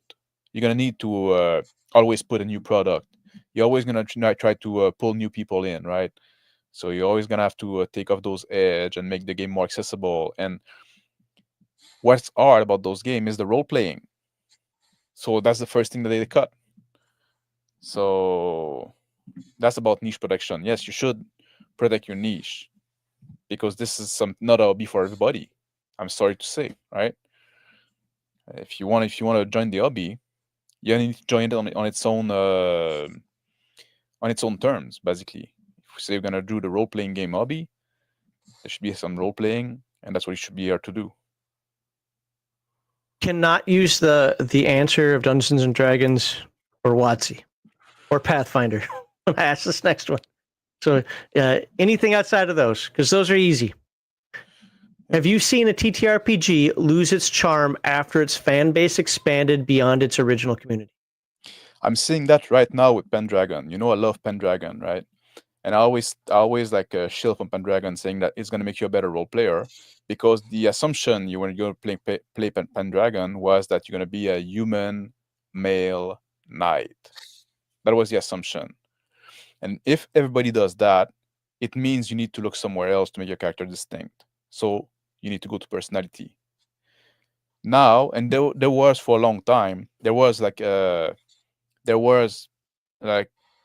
way to play female knight, or if you want to play a magic user character, but the game would advise against it. Now they're taking that away. But the thing is, if you play a female knight in this kind of like heavily historically inspired setting, that becomes your old character. You're the chicks that want to become a knight. You're the chicks that's a knight, right? So you don't need to look further than that for to have a character. You have a gimmick. Taking away the gimmicks, right? And it's the same thing. A lot of people, like, they're gonna play, like, they make character in other system, and they're gonna do this weird kind of clash of I'm gonna play like a dwarf wizard. Oh, that's weird. Dwarf are not supposed to be wizard, but now I'm a dwarf wizard. I have an original character. It's not, but it's a gimmick, right? Taking away the gimmick. But now, like, Pendragon is into this because the modern audience and people nowadays don't like that, not like those restrictions, so they try to take them away. But those restrictions had a purpose, had a reason, had a raison d'être, right? So that's an example I would give you about that. It's losing its charm. It's losing one of its big strengths to appeal to a broader audience. How long before they make a magic user a part of the base game now, right? Oh, then I'll start playing. But then you just have D&D again, right? Right. No, and let's be completely clear about that. I said, hey, then I'll start playing, right? But that isn't a game made for me. And No. Mr. Max, you said before, and it's something I completely agree with. Tabletop RPGs can be for everyone. They're not for everyone. Well, that's the way I say it. They're not, and that includes different game. There's different game, right, for different thing, right? Like Exactly. Earthdawn is not for me. Like that's the game that really doesn't appeal to me. But that's fine. I'm fine with this game existing, right? It's like right. And that's one of the things I was trying to get through when I was talking with Dolly Pop, and I didn't say it exactly, but I've always been a fan of it. So we was the beginning of the stream, we talked about the golden age of role-playing games or whatever. I still feel that was the 1990s. Sure, we can argue that a lot of those games were developed in the 80s. That's fine, but I really felt that the 1990s was the golden age because just a lot of great games were put out, expanded upon. It's just there was, I don't know, for me it was the best time to be a gamer. But what you didn't have a lot of was people trying to change the games. They just tried to find the one that worked for them the best. Yeah. And if they couldn't find what worked for them the best, they would make their own. And they had reason for them. Like now people want to make their own game. Like you mentioned earlier, like, oh, everybody has an OSR game nowadays, right? People do that. Like there's thousands of OSR games that are all basically the same. That's annoying to me. Although you can pick one or the other, right? And it's like it doesn't really matter. But all right, do you guys have any questions, comments, concerns for Mr. Max? Yeah, why does it annoy you that there's so many? OSR? Yeah. Because it just seemed like in a sense, a cash grab, right? It's like I don't think it's a big sin. It's a bit annoying for me. Like I just like roll my eyes when I see somebody coming out with another OSR.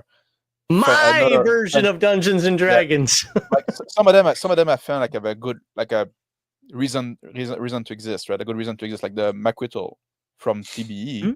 Just the change of setting that's different enough and original enough, and it changed some rules, stuff like that. That like I see that and I say that's a good game. That's a good OSR that as a reason that right. But when it's just like another D&D clone in a fantasy setting, and there's just like this little rule change there, I say like, man, just wrote a blog article with your house rule, right? Just like and share that to the world. Why you try to sell a book to people? Like now people are gonna buy this book, and they're gonna end up with a game that they already own, basically. Just like it's almost like a scam, right? It's like, or they're making like art book. I don't know. It's just like a personal thing that annoys me. I got to jump in with a super chat here. It just came in. $20 super chat from Grizzly Beardo. Thank you very much. He says, mainstream games like 3.5e bring in the masses who can evolve as gamers if they're up to the challenge, embrace core RPG principles, and find their niche. Or not. And if not, thanks for subsidizing the industry and maybe shut the fuck up. Yeah. There you go. I actually don't disagree with that. I know, was it a Nerds Nerd or somebody was posting in chat there, trying to be sarcastic about, beating us over the head with 5e, but they were. That's the thing. But they did it through the companies. Nobody came into the gaming store. Well, no, that's not true. The gaming stores themselves changed. I know the one that I went to in Minnesota bought into all this stuff, hook, line, and sinker. So it might not have been physically beating somebody with a book, but there's absolutely you will conform to our new way of play or you are out. And that was all pushed by people who were mostly brand new to the hobby, or not even in the hobby, outside the hobby, looking in. Yeah. But I think Grizzly Beardo said it right. It's like, if I wouldn't have such a personally. My only issue with 3E and 5E, I mean, they're not games that I think are great, but fine. I don't care if people want to play them. Is the fact that it says Dungeons and Dragons on them. If it said anything else, I wouldn't care at all. And if that's what people found popular, I want to play World of Warcraft, the RPG, and that became the most popular thing out there. I wouldn't care as long as it stayed true to what World of Warcraft was. what if they did like still had the Dungeon Dragon name on it, but with like something else added to it, like like what I mentioned earlier, like D&D Tactics, Like right? inspired by Dungeons and Dragons or No, something? but like we had like Dungeon Dragon and then Advanced Dungeon Dragon. What if they keep on doing that right now, like Dungeon Superior Dragon, Dungeons and Dragons? or well, like I said, like Dungeon Dragon Tactics, right? And now like it's more of a skirmish game, or Dungeon Dragon Lego, and now it's the tree. Yeah, I would just prefer that the name wasn't there at all, but because that could be like the compromise to keep the brand name. Sure. Yeah, I mean, while to be saying fair, that's a they different own game. the brand name, and I cannot argue that, and I will not try to argue that. They own the brand name, but I also think that if I were to buy your Bastard Sword game, Mr. Max, and Yeah. say that I know it better than you, but thank you for your company, I would still stay true to what it is. I wouldn't change the core tenets of what you wrote in that game. I might tweak a rule here and there. I might add a new setting. I might do, there are things that I might do that do make it mine, that make it different. But whatever your core ideology of that game is, would be maintained. Otherwise, why the hell would I buy it? Yeah. I mean, For the name. again, Dungeons and Dragons, 800-pound gorilla. That's why they bought it. You can't argue that, So, so yeah, it's just that's just the unfortunate part of that. So, all right. Any final comments on segment 2, or are we ready to jump into segment 3? I got Well, I nothing. feel like if they like mess with it enough, I feel like eventually it's gonna just collapse in on itself like a star, because I'm seeing that happen right now with I don't know if you guys are, if you get involved with Dragon Age at all, but the newest game absolutely collapsed in on Mhm. itself because of that attitude of like the whole, we're going to change everything about what you guys liked about this and we're going to make it this whole other thing. And I went into it with the attitude that I was determined to like this game, to prove everybody wrong. And I couldn't finish it. It broke my heart. But like, so what I'm getting at there is like, I think if they push that too hard, we've seen evidence that it will collapse in on itself and it won't have the money bringing in effect that they were going Well, for. I think what you're saying is kind of funny because it's happening to 5e right now. 5e brought in a whole new audience because of the nonsense that it did, right? But now that whole new audience is going through its first edition war. And it's not working for WotC at all, from what I'm understanding. So, I've mentioned this a bunch of times on streams. Civilization, as a computer game goes, has a really good mentality. Like it or hate it or whatever, has a really good mentality. Every time they come out with a new edition of game, 33% of it stays exactly the same. No ifs, ands, or buts. This is going to be what everybody recognizes as Civilization. 33% of the game gets tweaked, and then 33% of the game is brand new or completely overhauled. That way, you have probably, if you put all that math together, about 50% of the game is a game you know and love and are ready to jump into and ready to play, but 50% of it is new and interesting. Like, oh, okay, that's different this time. And if WotC had done something like that, they would have had the new players and the old players. Is it the same though for a role-playing game? Because like a video game is a kind of finite product again, right? It's like you play the game, and once you play the game a few times, this game has been played, right? So the game has to change in a sense. But when you play RPG, it's a rule system, and every campaign that you do is different, hopefully, right? So you always have a new game. It's always new content. So is that as needed? Like in a sense, it's needed because at some point you need to sell a product, but just like, I don't know. I think it's a But bit see, different. I don't necessarily accept the you have to sell a product thing. Pathfinder. I mean, people complain about Pathfinder 2e all the time, but they're still doing fine apparently because of that. With 2e, right? The two I look at we've had them on the show, are Discami and Palladium. Palladium really, yeah, okay, you could say they've got a second edition. They went through a riftification of the book in the early 2000s, but it's the same thing. They just keep adding more on. Is it a company as big as WotC? No, not at all. But he's been in business since the 80s. He's doing well. A couple little issues over time, but that's what happens for anybody who has a business for 40 years, right? Then you have Discami. Discami stays true to itself as well. Now it's a much more open-minded game, I guess you'd say. Like it already kind of caters to the masses outside of its champion/hero complexity of making characters. But he sells other products. He sells board games. He sells card games. So instead of changing the one thing he does, he has other things that outside of that, so he can keep his tri-stat system the way it is. And does that make sense? Where it's like, where for me, like, you can stay true to who you are and the core of what you are and still be a business and make money. I mean, hell, Dungeons & Dragons tried to become a lifestyle brand and almost succeeded. Mm-hmm. But it didn't. As of, last few months or whatever. I'm not paying enough attention to that to know everything. Okay, anything else, guys? Well, we can move on, I guess.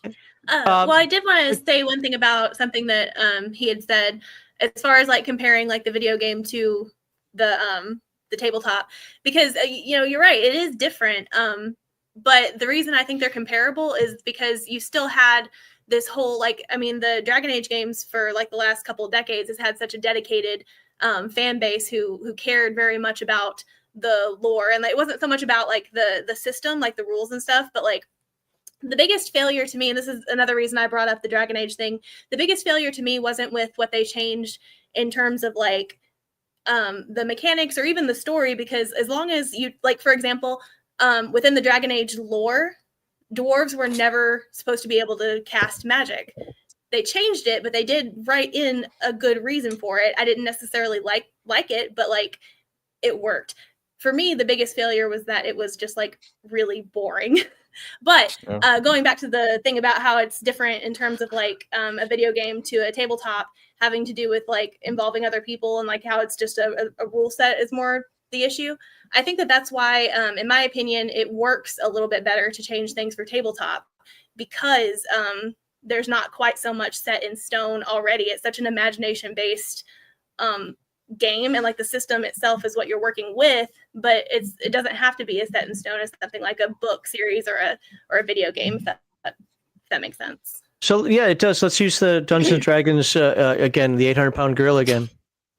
So I've got that hang up with the whole all race, all class thing, gnome paladins. That's retarded. But if you go look at if you go look at Dragonlance, for example, Dragonlance got rid of orcs. There are no orcs in the game at all. Very staple, and we're talking, this is in the early 80s, very staple creature to Dungeons & Dragons don't exist. They changed halflings to Kender. They changed paladins to a set of knights that can go down 3 different paths. Yeah, Knights of Solamnia. Yeah, right. The knights. They basically turned wizards into clerics that literally had schools that they could learn from and schools they could not, depending on which moon they followed. You can make these changes and still have it feel like Dungeons & Dragons, but there's just some core things you don't change. You know what they still didn't change? They didn't make everything all race, all class, because that takes away from the humans, just as an example. They didn't change overall what the spell system was, how the saving throws worked, how combat worked, and so forth. So you can do that. Then you can look at Greyhawk. You can look at Mystara. You can look at Hollow World and Mystara, same universe. But I'm forgetting the big Forgotten Realms. My God, the one I couldn't stand, but still at least makes sense. Dark Sun. Dark Sun went way off the deep end with some of the stuff you could do and not do, but it still maintained the core concept of what Dungeons & Dragons was. So in that Dolly Pop, I agree with you. But when you go in, and by you, I mean, the company goes in and says, how do we make money? Cater lowest common denominator. What they want? What do they want? They want to do whatever they want to do. They could already do that. It's what I call backward think. Instead of saying, here's the book, dwarves can't be wizards, but if you choose to do so at your table, that's your business, who cares? Now they're like, nope, dwarves can be wizards, and good luck saying no now, because once you open that Pandora's box, a player's going to be like, but it says right here they can. I'm telling you no. Why are you being so limiting? They had that backward look on it. And the purpose of that was for the point of saying people play Dungeons & Dragons. They don't play Dark Sun. They don't play Ravenloft. They don't play Spelljammer. They play Dungeons & Dragons. It was a core tenet of what 3rd edition did, WotC did with 3rd edition, is they wanted people to say, I play Dungeons & Dragons, not I play insert setting here. And I'm not trying to yell at Dolly Pop on that, but it's like, but to explain, to explain. So I think it could have been done. I just think that that by trying to mainstream, by trying to wowify it, as I like to call it. WoW is the most popular MMORPG of all time, and guess what? It basically destroyed that hobby. Well, it basically destroyed our company almost, right? What's that? Well, I mean, WoW is still somewhat popular, but the thing is like EverQuest, you had to put commitment into EverQuest. You didn't have dungeon finders, and you couldn't solo everything, and you couldn't, now WoW didn't necessarily start off that way, but they dumbed it down more and more. Hell, they got to a point where it's like, just start at level 55, play this class over here, start at level 55, whatever. It was to cater to the masses. I get it; it's a business decision, but it was one of the most boring vanilla MMOs I ever played in my life, and the only reason I played it was because every single one of my friends played it. Because I have a full-time job. Well, maybe people with full-time jobs shouldn't be playing MMOs. I don't know what the answer is, but the point is, I mean, I did with but you get the idea. It's like it when you cater it out to the masses, not you will, but you can dumb it down to the point that it's just not the same thing anymore. And by dumbing down, I'm not trying to insult anybody. Understand the terminology. Well, so to that, I would say, like, okay, so what do you think about like me saying, for example, so I never would have been capable, I don't think, of playing some of the more complicated stuff had I not started with 5e. And like, not to bring it back to another video game, but I have to for an example. I've played so much of Baldur's Gate 3, it's just disgusting. But I couldn't play on the absolute hardest difficulty there is, even though I'm familiar with the basically D&D rules that it does. I couldn't do that until I had gone through it on absolute baby mode first. And, you can just call me smooth brain for that. That's fine. But like, what do you say to like having like an entry level version, like in that So sense, a lot of games have quick. Free League does that. They want to be challenged.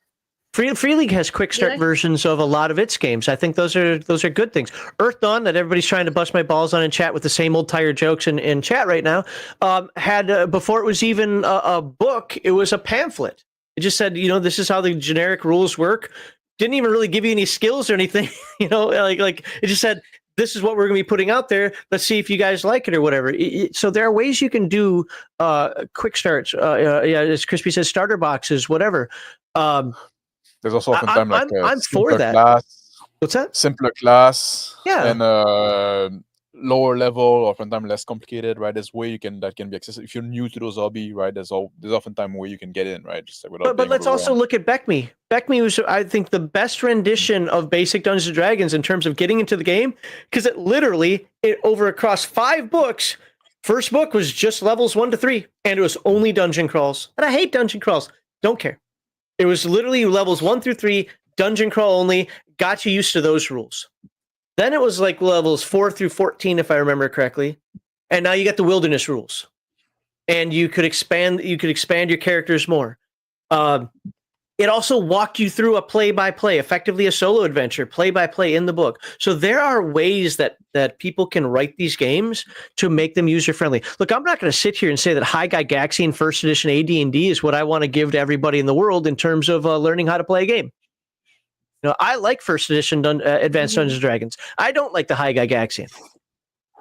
So different strokes for different folks, different games in that regard, and there are ways that companies can absolutely do this to help cater to newer players.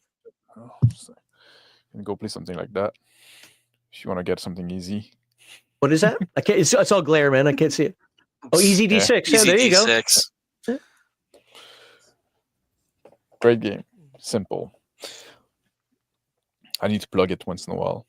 Okay. Does that make sense? Yeah, that makes sense. Okay. Again, look, not expecting you to agree with me necessarily. I just wanted to throw out some of the arguments out there that I didn't see made that, because they made their own set of arguments that hopefully, I'm not saying that niche protection is right. It's right for me, but I'm not saying niche protection is right. See that, folks? I said for me for once. Deal with it. But the idea of what we're talking about here is, well, currently the benefit of niche protection. Next, we're going to go into the benefit of the mainstream side of it. And yes, I'm going to have to make an argument probably on what the benefit of mainstream is. But until then, are you guys good? Are we ready to move on, or any final commentaries you want to make? I think we're good. Okay. The only thing I do want to point out, and this is more for Dolly Pop because it is her first time on, and she had that lag issue and so forth. So I ask the follow-up questions just to keep the conversation going. But at any time here, this is supposed to be a conversation between you all. So once somebody gives his response, or like once you give your response, if you want to jump in and not let me have a follow-up because you have your own question, comment, concern for whoever was talking, please. No, I mean, it's for you guys. I just do this so that there are no empty spaces or people looking around like who's next or whatever. The only formatted part of this is each of you gets a chance to answer the primary question. After that's chaos on you guys. Cool? I live right. for the chaos. All right, so the next segment is going to be the value of mainstream growth. Let's check our super chats out here. We did get one much earlier from Bear, the Gen X GM, for $5 Canadian. He says, "Can we get a translator for Mr. Max Boivin?" Well, I don't know if Bear's watching anymore because behind the scenes I saw him send a message that he's not watching anymore. So screw you, Bear. But thank you for your $5 Canadian anyway. Apparently one Quebecois to another. What's that? Was that I was saying that's Bears has a skill issue. Well, one Quebecer to the other Quebecer. Apparently, he can't understand you there, Mr. Max. So you got to work on that. It's the two solitude, call it. It's like I find it hard Mr. Max is French when he doesn't have his hat and his baguette with him all the time. Different kind of French. Different kind of French. There are multiple I types of the French. wine, though. It's going to come later. Thank you, Kevin, for re-upping your membership. Appreciate this. It says new member for me. Thought you were a member. Apparently not. Well, thank you. It's been around for a while. That's why I thought he was a member. And Full Metal Dragon made a really good comment. And I've been kind of, to keep things moving, I really haven't been starting a lot of non-super chats, but I thought this was a really good one. Palladium is the second oldest still in business RPG publisher using the same system the entire time. Chaosium is older. And while this kind of hurts me to say this, I think Chaosium's bigger than Palladium too. I might be wrong. I don't know business side of it, don't care. But at least I know more people that know more Chaosium games, especially Call of Cthulhu, than people who know Palladium games. So So again, my point, piggybacking off this, is that additions don't always have to be the thing that brings you in new money, new revenue. What about how old is Old School Traveler? How old is that in comparison to like D&D and all that? Because I thought that was about the same time. But GW was a GDW. I think that company hasn't been in business for a long time. Mongoose owns it now. They changed the system also a bunch. Yeah. Traveler. Yeah, because Mongoose is the second edition now. Because the original one, you could die during character creation. Yeah, that's done now. Yeah, the thing is, it was so hard for that to actually happen. I like it when people say, I took that out of the game. Like, why? I think it's kind of a neat feature because it happens so rarely. So I played a lot of Twilight 2000. Twilight, when the original, I guess it was second edition, but back in around 1990-91, I was playing a bunch of that. I loved going through that life path and going, okay, do I want to have one more tour of duty? I could lose an eye, a leg. This could go badly for me, but I could get some skills. I liked thinking about that kind of stuff, and I kind of felt the same way with Traveler as well. All right, let's throw the thingy up here, and we will get on into our next segment here. So, as many of you know, the charity we support is the Wounded Warrior Project, a national nonpartisan organization whose mission is to honor and empower wounded warriors. Please refer to the video's description for the link to where you can make your hopefully tax-deductible donation. And I want to remind folks to check the description out also in case you weren't here for the beginning of the stream. Avenger Satanis has a new Kickstarter on how to roleplay. This Mr. Max Crispy. You guys have to get this book. It's for you. It's how to roleplay like an effing boss. And the link is in the description. My video is probably going to be demonetized because of it. Thank you, Avenger, for the name of your book. But if you guys want to go check that out, he's got it going up on Kickstarter right now. And if you enjoy this discussion, please like this video. Subscribe to all the panelist channels, which you can find in the description. Okay, let's chat back there. All right, now we're going to start with Dolly Pop. Segment 3, we're going to be... that is not the topic for this. Apparently, I didn't write that down right. It's going to be the value of mainstream growth. So, many see taking TTRPGs mainstream as a way to boost production values and introduce more people to the hobby. Critics, like me, worry this compromises unique qualities. What are your thoughts on actively pushing a game towards a mainstream visibility for broader success? I don't think it strictly necessarily has to be a bad thing. Like, I think that kind of the point you were making earlier about how they need to still have respect for, what the heart and soul of it is important. Unfortunately, to appeal to more people, they tend to not do that. But I don't think it's necessarily a bad thing, because I do feel like for a lot of these situations, you end up having people introduced to the thing that way, which then gets them interested in what made it so great originally in the first place. Most of the time, I feel like people who continue to be interested in a thing after that first widespread appeal introductory nonsense, they do come to appreciate the heart and soul of what it was always like supposed to be. And the other ones are the ones who don't tend to be the ones who fall off the hobby just as fast. Like, they wouldn't have had interest in it to begin with. But like, and I say that because for me, like with 5e, I never would have gotten interested in D&D, I don't think, were it not for that more of a widespread appeal system. And now, like, 5e isn't my favorite way to play necessarily, but I could also see how for like other people who wouldn't have been interested in that in the first place, it would have just like fallen off. So, all right, I have to interrupt you.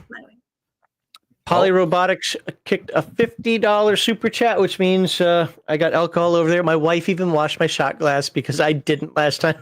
She got so mad at me. I don't have my spiced rum. It's over here. I can't reach it. But Polyrobotics, thank you very much for the $50. And he says, rocket-propelled grenades are niche. Role-playing games are mainstream. I think in that comparison, you are correct, sir. You are correct. And I think I'm happy for that. Because if RPGs were more mainstream, I'd probably use a couple. It's a housing project next door there and next door there. I could really use that property. I'm just saying. But seriously, thank you very much for the $50. And I'm going to pour the shot as soon as we let Dolly Pop finish everything she was saying. Oh, that was basically it. I was done. That came at a good time. Okay, so do you see mainstream success as a natural progression for a popular TTRPG, or is it something that must be carefully controlled, or both?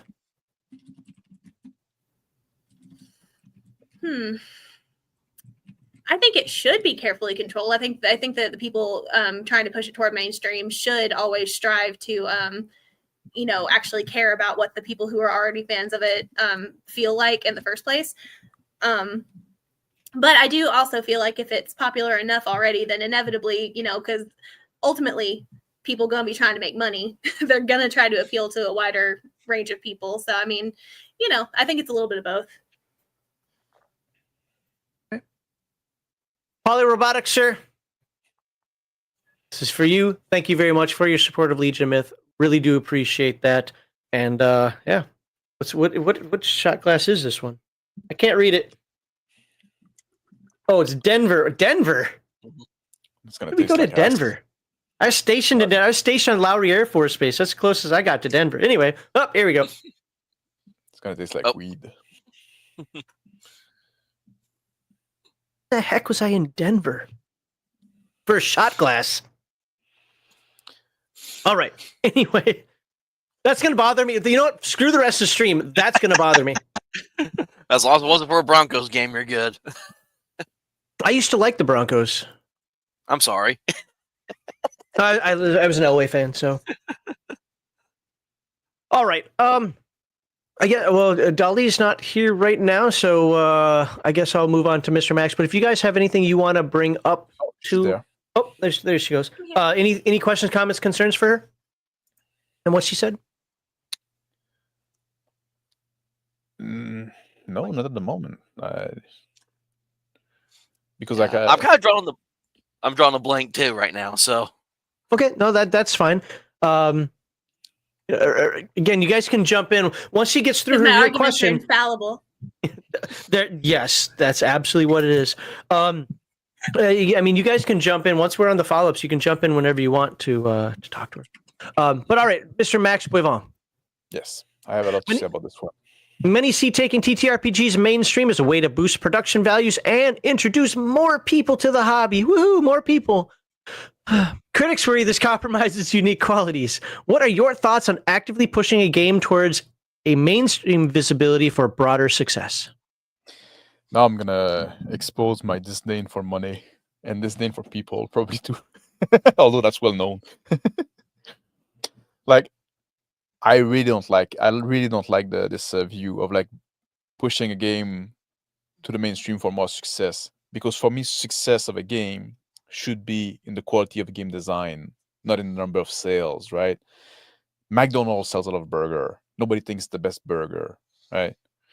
And just this idea that, oh, I want to be successful and you don't want to sell out of a game. If you design a worse game for that, that's a failure to me, right? I want you to have like games are kind of a piece of art, right? And piece of art shouldn't be made to necessarily to broader appeal.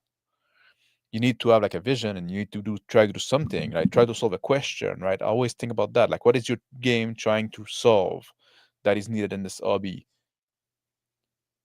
People don't do that. People say what my game is trying to solve is to sell a lot of copy, right? And like, I really dislike this merchant mentality, if you allow me the expression, right? For me, and people say, oh, but if you sell more, we can make more, like we're gonna have like higher production value. You get that in your question, right? Just like, but for me, good design would always trump production value, because RPG books should not be coffee table books. They're tools for play. And like just having a shiny hardcover or better art in it doesn't make a bad game good game, right? For me, RPG is really like a live within your mean kind of hobby. I don't like the constant release, the IN, like people try to make a living out of it, right? They always have this chase that they always need to make more money, so always release the game, make a new edition, all this thing, right? Try to make the IN art, have the biggest Kickstarter and stuff like that, but then like there's no substance behind it, and I don't like it. I look at when you talk about broad appeal, like there's parallel that have been made with the video game earlier, right? So I'm gonna do one myself now. People talk about video game used to be a niche hobby, and now people say video games are bigger than movies now, right? And I think that's not true, because AAA video game now became fucking movie. I'm sorry, I'm gonna swear now. Sorry for people that watch with their family. Hit the at home. censor button.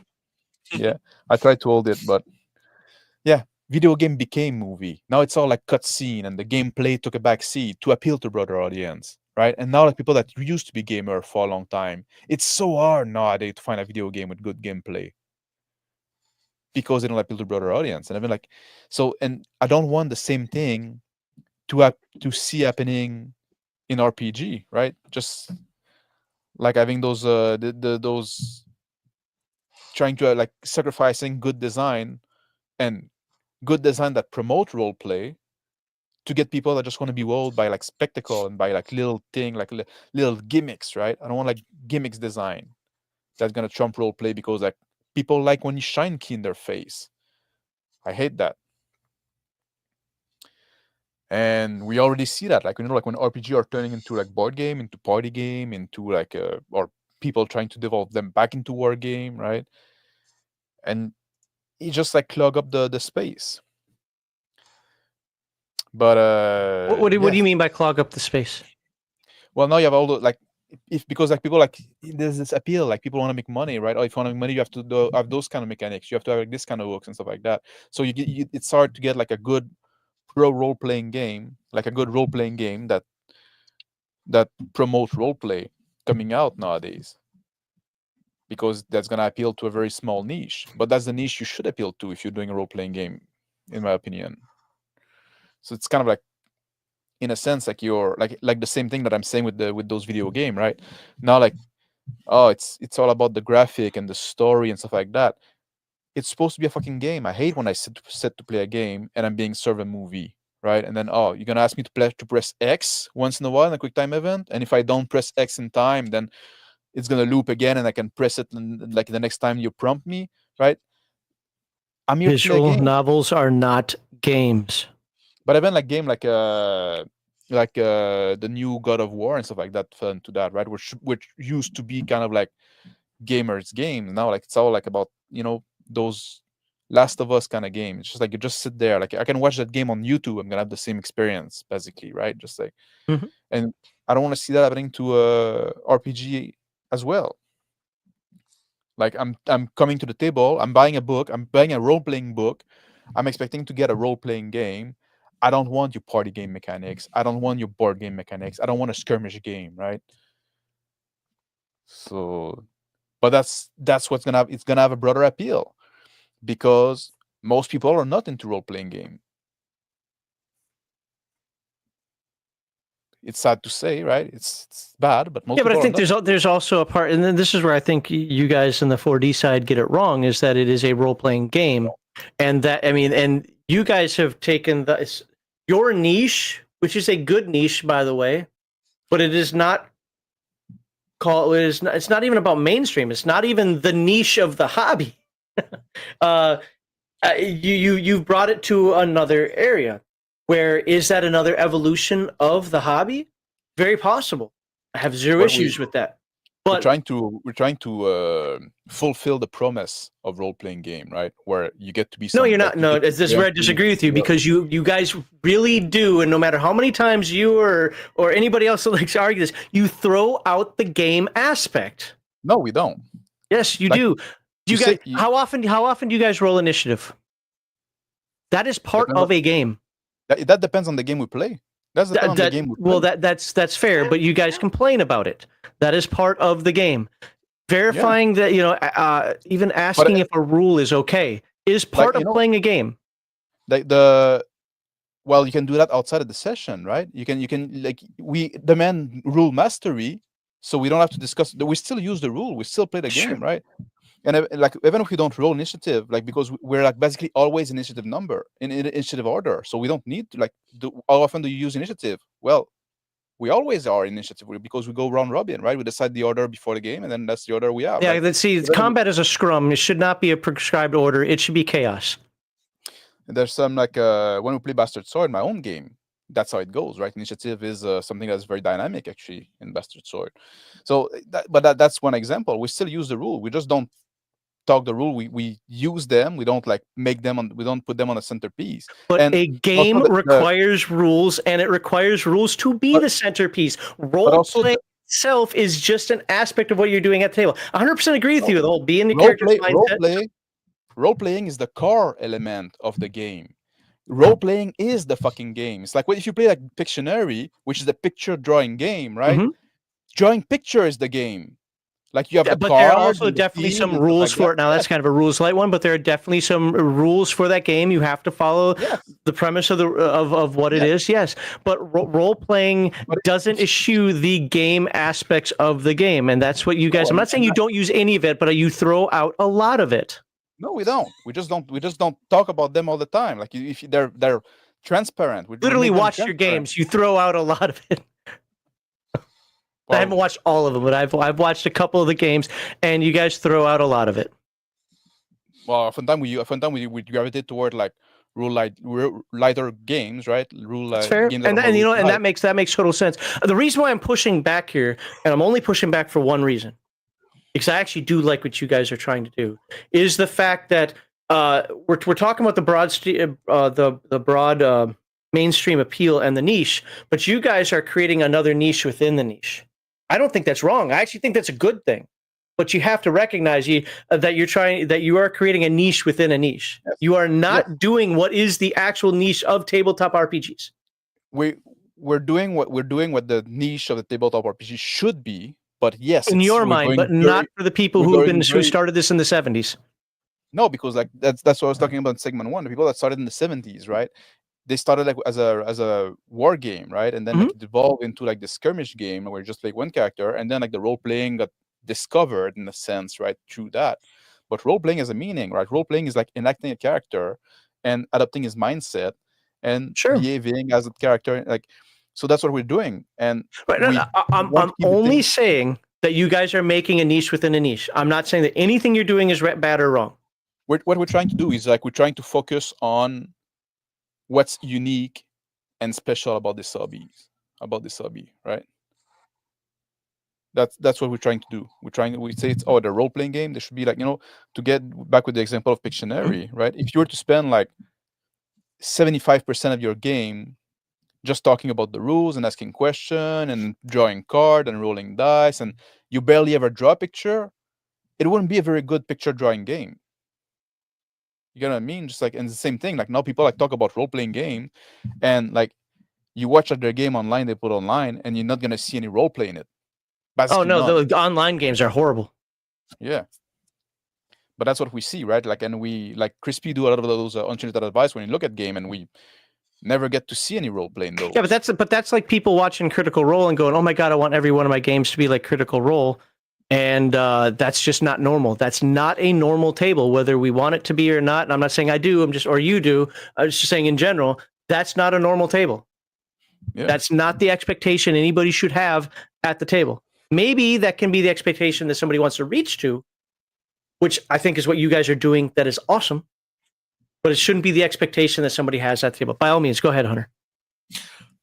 So something that, since we were talking about video games, this is something that I kind of have a little bit of a hot take on, because people always say in the TTRPG hobby, your TTRPGs are not video games.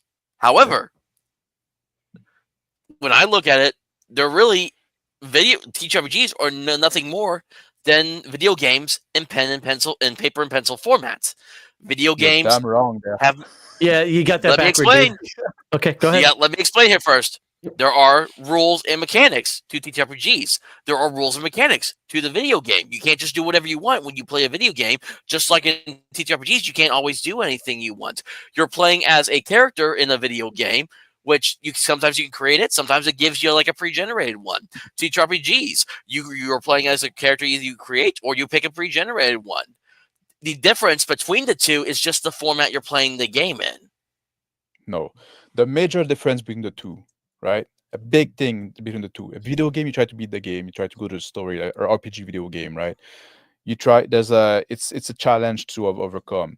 In a role-playing game, the win condition is to represent this world, preserve the verisimilitude of the world, the consistency of the character, and figure out what happened as you play, right? So yes, you can do whatever you want in a role-playing game, like as long as it makes sense and respect the verisimilitude of the world, right? You need to have freedom of action.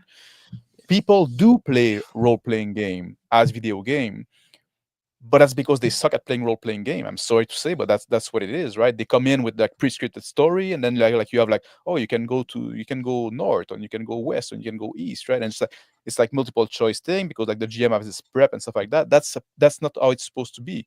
That's not how it should be, I should say, right? Yeah, but TTRPGs also Like have pre-encrypted stories too, in the form of modules, though. That's another way that they're similar. Modules should be fucking put in the trash. Or modules should be used. But here's the thing. I actually don't like modules either. But to say they suck doesn't mean that they're wrong. It means we don't like them, but they're not wrong. It is a staple of the hobby and how the hobby came to being. It is. Dragonlance and Ravenloft are modules. Let me say just really quick, Dragonlance and Ravenloft are modules, and those are still greatly loved to this day. I don't know anybody that likes the Dragonlance modules, but I know what you're saying. But that was all I had to say, so go ahead, Dolly.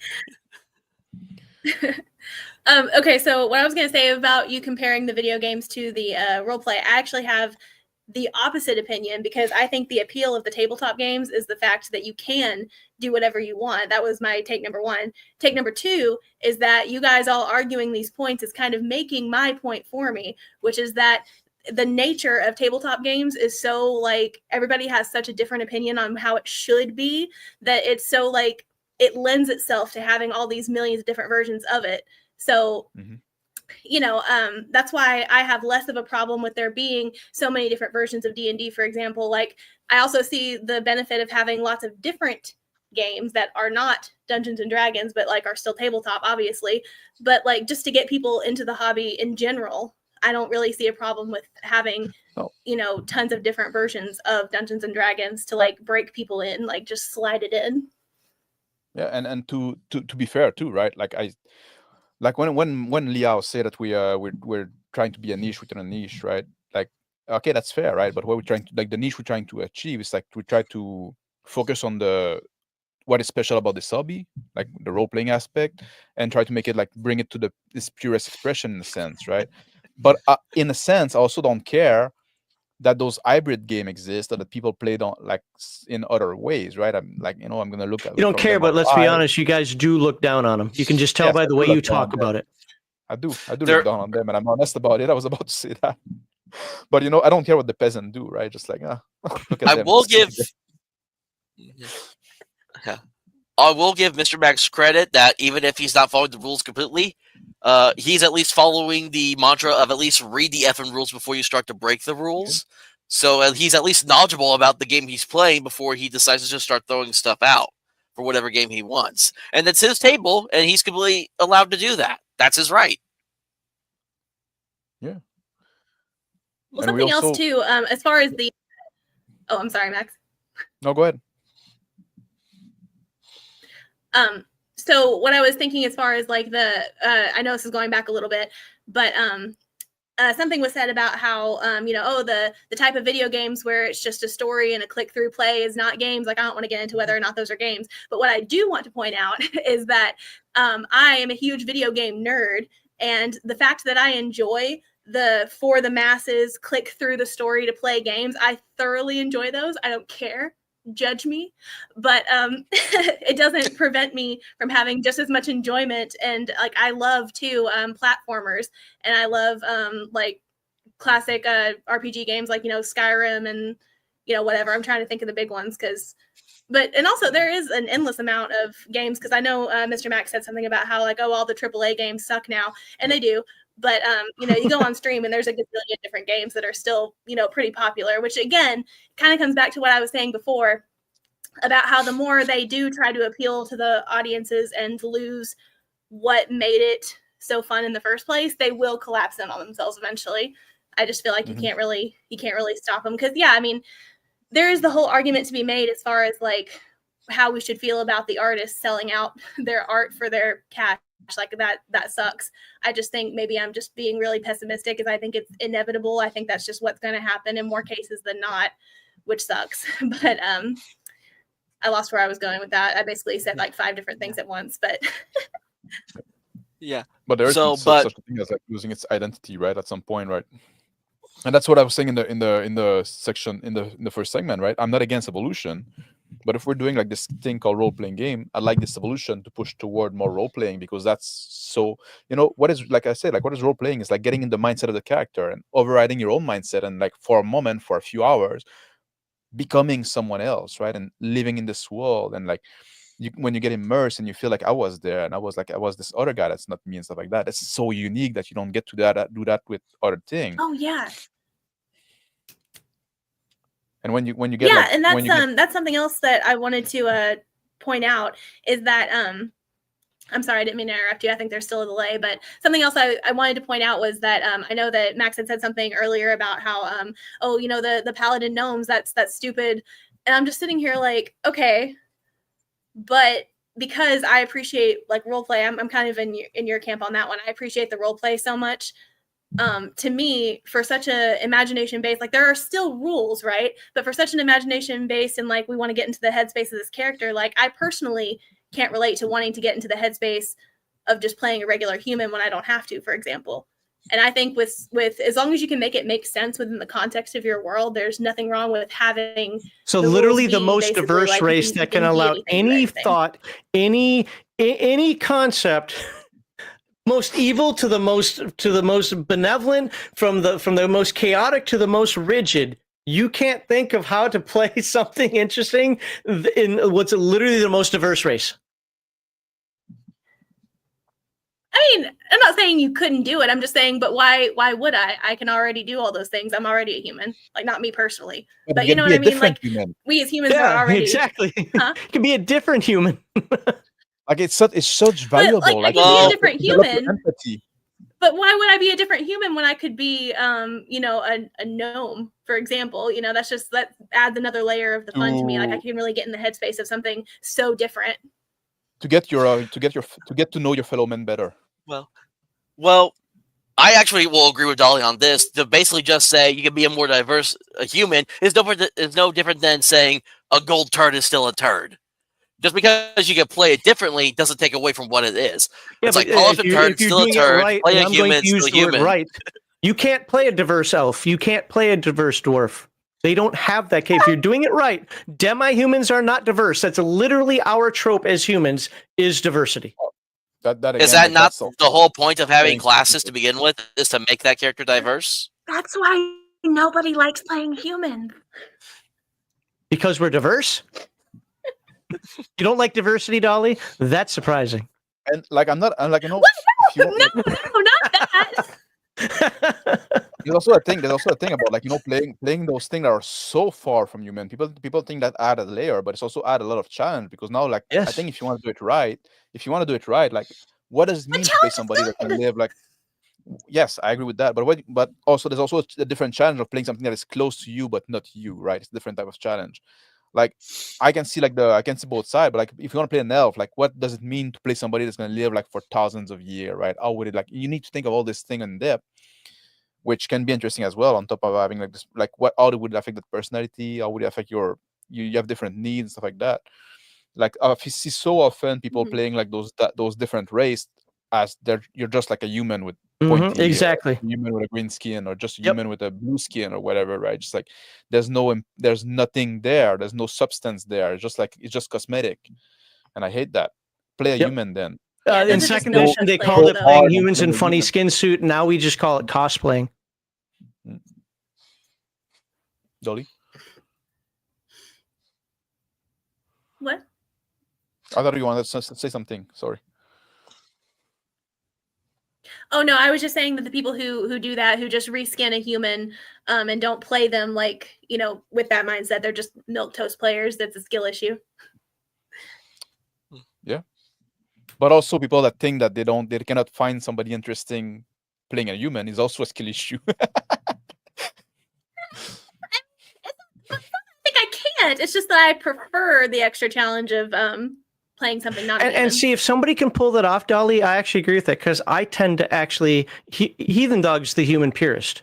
I'm a human purist in one regard, but generally speaking, I like to play. Coincidentally enough, I like to play gnomes. But I do it the way they're supposed to be played, not stupid ass Tinker gnomes or World of Warcraft gnomes or just a human that acts silly and rubs noses or something. Like, I actually try to play within the challenge of what that race is. Yeah, and to me that's really fun, and I love playing gnomes for that reason. All right. See, wait, where did we start? We started with should have been, this is segment 3. So we started with Dolly. Okay, so did we get to Hunter yet? Dolly, Max, me. No, I've not answered yet. Okay. All right. Did you guys want to challenge Max anymore? But no, I'm not going to say it. I already said it behind the scenes to you guys. That's good enough. So, are you good with what Mr. Max said, or do you guys have anything else?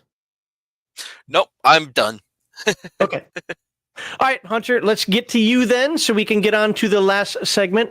Many see taking TTRPGs mainstream as a way to boost production values and introduce more people to the hobby. Critics worry this compromises unique qualities. What are your thoughts on actively pushing a game toward a mainstream visibility for a broader audience? So Mr. Max brought this up about like, not really about it being about the money, but more about the quality of the game. And when I think about how to answer this question, I'm looking at more from the game creator point of view more than just like the player, the GM point of view. Because you can create this great game, but if you're not making anything off of it, and you're not continually like pushing it out there to like get something from it so other people know about it, your game's not going to go anywhere. The constant scrolling I like to do through Drive-Thru RPG and seeing all these different TTRPGs I find that barely probably get played because it's just another game that someone else made, probably because people aren't pushing things. People are just like, oh, I like this game, I'm going to make my own version of it, is how it comes down to a lot of times. But then there's also, we get platforms like BackerKit and Kickstarter that help really push these games to where they get their kind of the mainstream spotlight. Like the best 2 examples. First off, we start with the new Castles Crusades module. I think it's Castles a Gig. I think it's how it's pronounced. Made $600,000. I think like way over the mark for what they needed. And so, but then Western Reaches, the new Shadow Dark book set, made almost $2.5 million, which was almost double in comparison to the core rule book. Now, the interesting thing is, I saw people complain about Castles of Gig not making as much as compared to the Shadow Dark books. But I made this point. You know which one I saw more advertisement for? Western Reaches for Shadow Dark. Every social media site I went to, every time I scrolled through on the apps, was an ad for Western Reaches for Shadow Dark. I maybe saw like a handful for Castles of Gig, but it was very far and few in between. The Shadow Dark people, and Kelsey herself more than likely, were actively pushing and making sure that their game was being advertised so it could at least be successful. Because whether you like Shadow Dark or not, and I've played Shadow Dark, I own Shadow Dark, it is a good game in its own right, and it has a big enough following to kind of back up that it's a good game. And this Western Reaches books is introducing Westmarch style gameplay to the table. So it's going towards that. So it's going towards that Bronstein almost style of play now. Is what some of it's going towards. So actually bringing back a lot of older style play. Yeah, that's what Shadow Dark was all about. It was about combining the new and the old and trying to bring them together to make it work.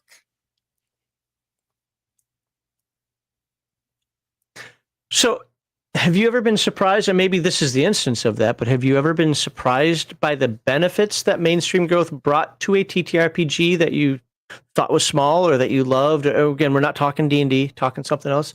As something grew, for me, it was Free League. I never thought Free League was going to be as popular as it was when I got into it, when it was still kind of small and I was in Germany and not a lot of people knew about it. Now it's booming. City of Mist kind of felt that mainstream growth, because when I first got into it, it was still only a few years old. It was still fairly new, and it was just like me and the people in the Discord, because they have their own Discord. That was it. But then we saw, like, as it got picked up and more people started playing it and people started doing live streams playing the game, it started to slowly get picked up. And then the people who made City of Mist made Otherscape, which is their cyberpunk setting. And they just did a Kickstarter and released their Legends in the Mist, which is their fantasy version of the game now. And they just released it's a module book that's compatible for the Legend of the Mist game, but it's also compatible with 5.5 and 5e as well. So it's one of those like 3-way compatibility books that they made. Just kind of cash in on that a little bit, I guess. I don't know. I thought it was kind of dumb, but that's just me. But I saw City of Mist kind of see that little mainstream growth as well. But again, though, it's a blessing and it's also a curse, because, as my friend likes to say, it's like sometimes you want to tell someone, may your hobbies go mainstream, because sometimes when the hobby becomes mainstream, that's when we kind of see the ugly side of it. Like, we saw a lot of that, especially over these last couple of years with, again, D&D. A lot of stuff's been happening with that, and I think Morkborg especially suffered from that, because. So I'm probably one of the few that will admit that I like Morkborg because of how rules light and simple it is for an OSR style gameplay, but the whole community that's around that game is just toxic as can be.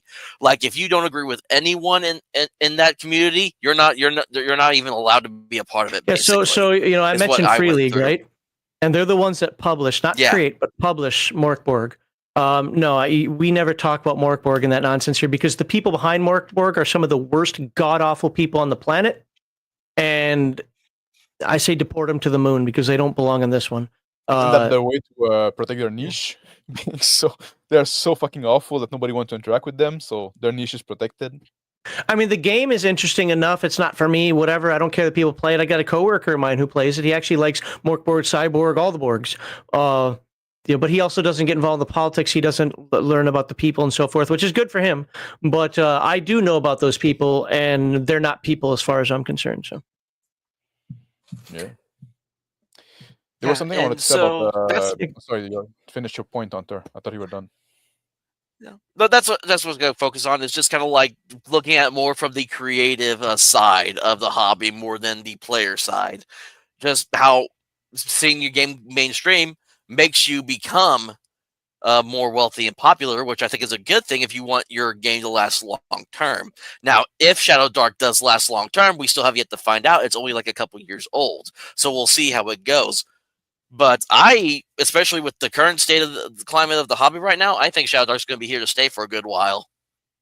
So here's my litmus test, and I don't have any direct way of knowing this.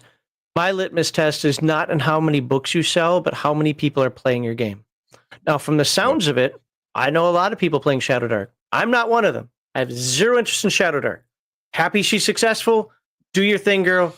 Don't care. But I have zero interest in Shadow Dark in any way, shape, or form. I won't poo-poo it because I don't think it's bad. It's just, no, I don't want any. I just have no interest. But I do know people playing it. So that tells me that that's something that's got some meaningful longevity because you can pass it on to other people. As Hunter joins the table, now he's playing Shadow Dark. As Dolly Pop joins the table, now she's playing Shadow Dark. Just using the game I love, Drink. I spread Earthdawn to a lot of different groups and different people that to this day I still talk to, and they either have run games or continue to run games. Maybe they stick with an edition or whatever, but they continue to play it. I know a lot of people that have picked up, sorry guys, but a bunch of OSR books and they're shelf sitters. Mm-hmm. And like, you know that at the Avatar, there was an RPG made about Avatar, I think the cartoon, right? Nickelodeon cartoon, right? It made over $1 million on Kickstarter. You ever read about it? Like a bunch of people got this game. Has it ever been played? I don't know. There's a bunch of games like that. The Brian Sanderson game. It's the one that made the most money on Kickstarter. Oh, Kickstarter, yeah. Yeah. Well, he just recently alienated a lot of his fans, so I don't know how that's going to translate to his game, but he alienated a lot of his fans recently. I can't get through the fifth book. I love the series. I cannot get through that fifth book. I have shut it off. I'm like, I'm not dealing with this crap. Go ahead, Hunter. Sorry. Yeah. Well, I was going to ask, who's this Brian guy we're talking about? Brandon Sanderson. He does a few things, but the main thing he's known for is right? What's that? His name is Brendan Sanderson. Yeah, Brandon Sanderson. I always call him Brian. Oh, I thought you said Brian. I said Brian. I always said Brian, but I knew who you were talking about though. Yeah, he does the was a Stormlight Archive. It's right now it's a 5-book series, and it started off amazing, and then, well. Yeah, I'm sorry. Like, I don't know. Like every time I'm gonna refer to that guy, I'm gonna call him Brian for some reason. It can't fucking get in my mind that it's not that.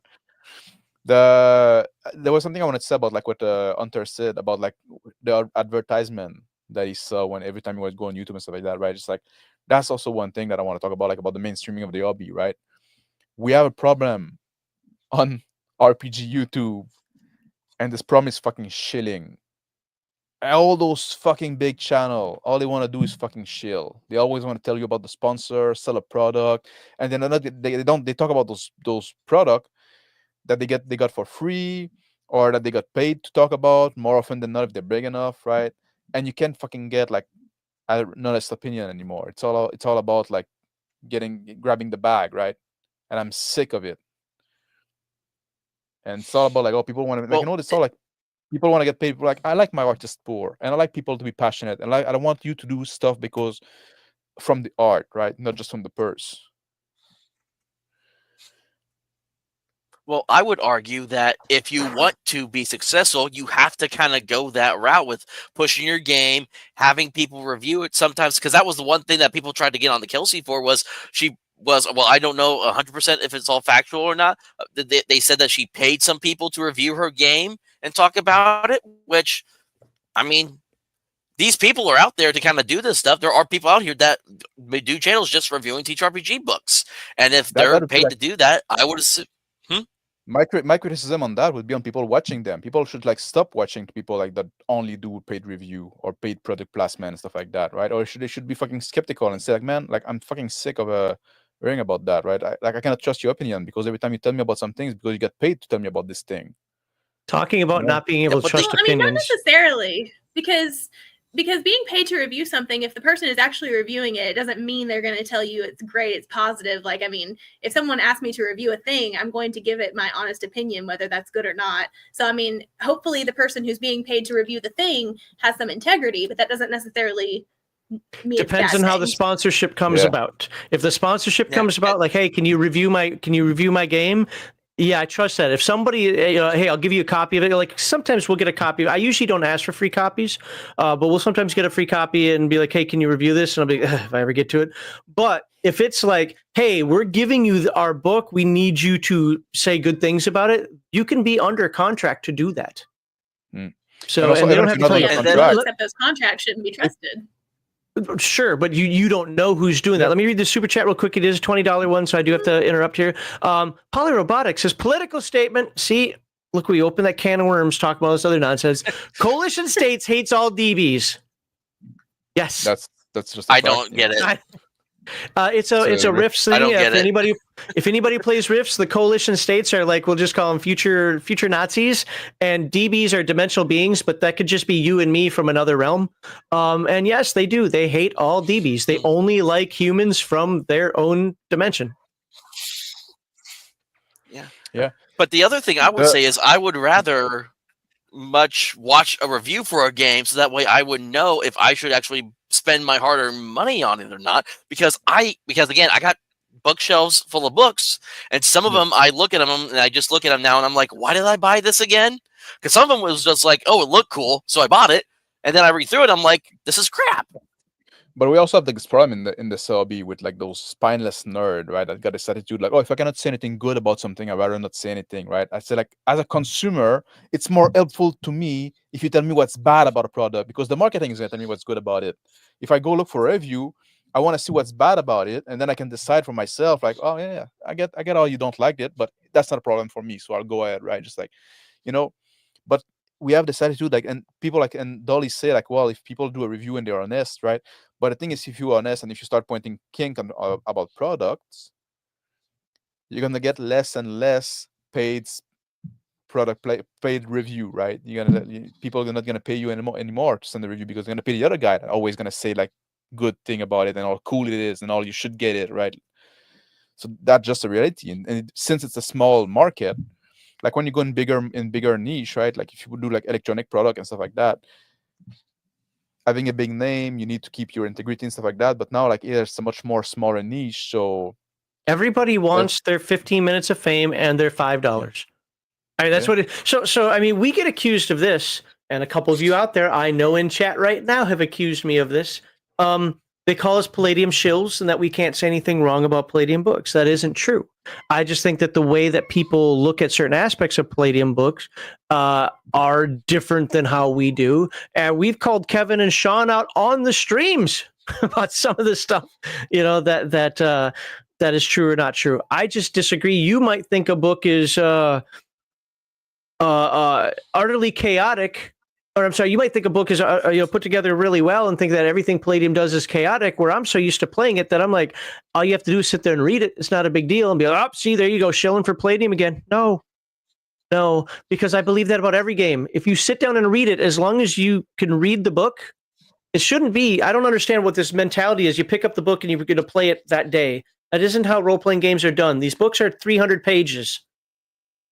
You read the book, try it at home a couple of times, and then go. Palladium show. No, we're not. I mean, we love Palladium because we've been doing it for so long. But how many times have we said Spirit West, New West, Vampires, all this stuff sucks, and man, do people go off on us over that. Now I'm going to read some super chats. But we're not shills. We're not shills. That's because people are jealous of how awesome Palladium is. There we go. And the player. It's good to see you, Loud Dog. I haven't seen you in a while. It's good to see you here. And Poly Robotics kicks in with Kevin and Sean shill you because you asked to pay for the books you reviewed. That is true. I actually did. They were going to offer me the Rifters for free, and I said no. Because if we didn't like one, I didn't want to feel bad about saying we didn't like one. Go ahead, Hunter. Yeah, but I was going to say it's people mistake your admiration for the Palladium books as shilling when it's more just the That's simple fair. fact that you just really appreciate the games. It's the same with me because, like, I forget which the one episode I was on where I just kept on mentioning City of Mist for part of my talking points. It's not because I'm not trying to shill City of Mist. It was my first love for TTRPGs. It's always going to be that for me, and I will constantly play that game until the day I die, among all the other ones I own as well. So it's it's funny you like say it's that. just like that. I talk Earth Dawn all the time, right? I fucking hate. Sorry. Yeah. I hate 4th edition Earth Dawn. The guy who wrote it has me blocked everywhere. Earth Dawn is the reason I got involved in the Coward. culture war. So I mean, but I love my experiences. Like you were saying, I love my experience with the game. I love my history with the game. And you know what? I just don't buy 4th edition stuff because I don't need it.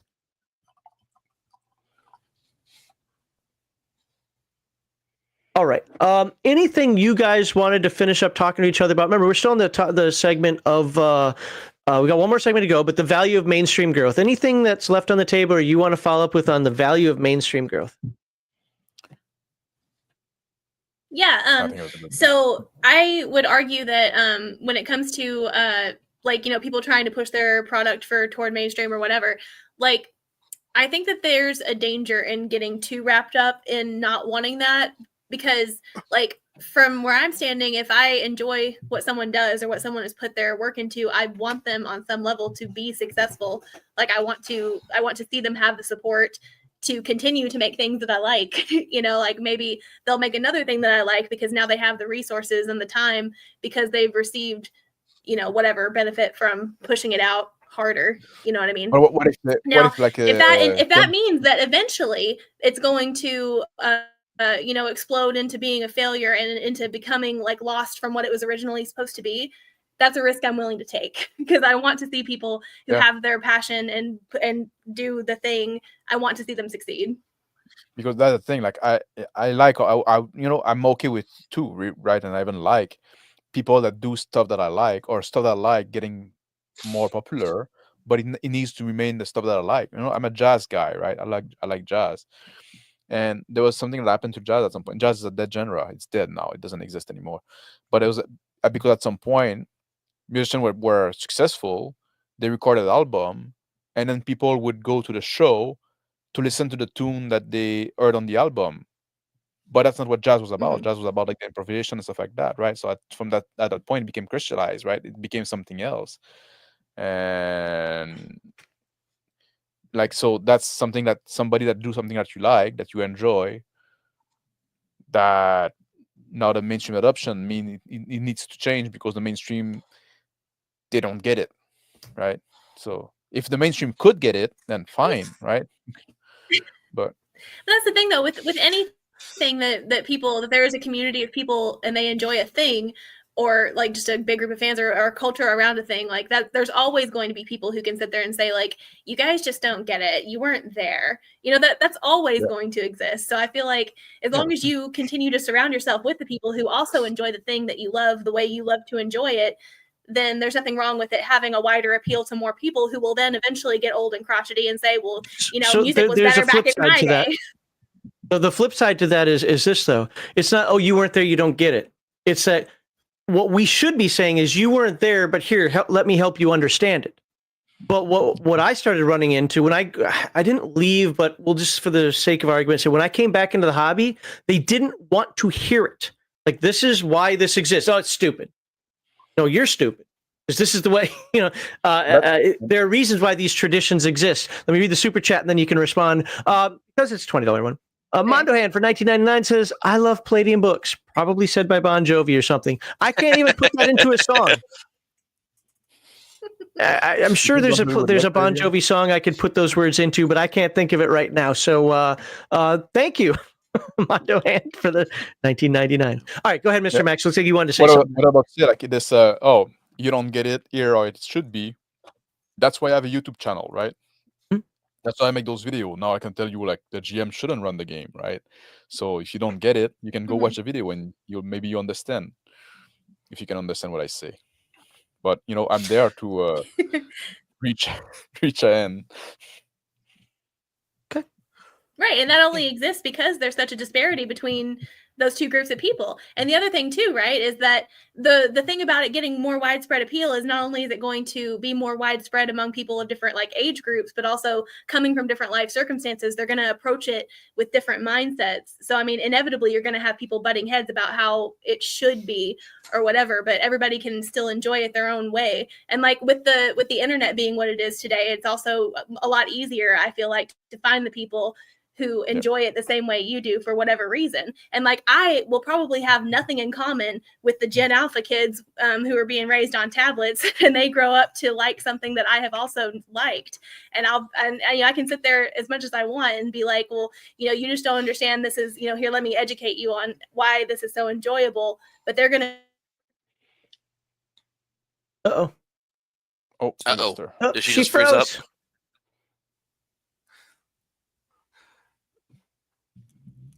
You're back, but no audio. Yeah, you froze up for a split second, and then now we can't hear you. You're back. No audio. Yep, no audio. Oh, you died. Okay. Oh, no. Well, I want to get to the fourth segment here, so we'll give her a second to see if she's got the audio fixed. Your computer did some sort of hiccup or whatever. And what's that? I just have one more thing I wanted to say before we move on to the next section. Because the other thing about hobby going mainstream is because of the OGO scandal, it really opened a door for independent creators to start coming out with own games, such as Tabletop Wars. It's like, and this is the hardcover book, and guess what? I also own a softcover of this book too. So now I have my copy, and I have a copy for the players now because it's a really great game, and I like it. And if this game ever becomes mainstream, to where it got asked, maybe not D&D popular, but just maybe like a popular TTRPG, I can talk to a crowd of people maybe one day and be like, I remember when this all started. And here, let me run some games for you, because I know you'll love it as much as I did. At least that's a game that seemed to be trying to answer a specific question. But the thing I like about games like Horde Wars, just as an example, is it's not trying to copy something else directly, but it is definitely inspired by. And I mean, I'm sure, of course, he would love to be the next, number one game out there, right? But he's not going for that. He's going for the type of game that he wants to run, that he wants to play, and that the people he knows enjoys it. And I think more games need to do. This is why I said that I felt that the 90s was the golden age. The quibble being that a lot of those games are actually written in the 80s, is because that people made games that they're passionate about, games with weird rule sets, good rule sets, bad rule sets, whatever, and didn't just try to copy what was popular. They didn't try to be the next World of Warcraft. They didn't try to be the next Dungeons and Dragons. And apparently Dolly Pop has fallen off the internet. Yeah. So I think with that, I think we can close this segment out. And we'll get into the last segment. What's cool about the last segment, especially if Dolly Pop comes back, is it'll be very similar to the first segment. First segment opened it up. The last segment kind of wraps it up. So I think she can give a lot of her first segment answers in that one. Let's see what chat I have starred here. And the next, let me actually get down here. So the next segment is going to be on balancing tradition and profit. So finding that happy medium in there. And to be fair, I think these guys have already mentioned a lot of that already. So we're gonna wrap it up in one big bow. And all right, what do we have? Let's go back up to here. I think this is the first one that was for the segment. Kevin Sullivan said their tube said I was renewing. That was talking about the whole YouTube thing and him being a member. So it just says new member to me, but I didn't see a little icon behind his name either, though. So that was just weird. I don't know. But hey, thank you for being a member and for the super chat. Appreciate that.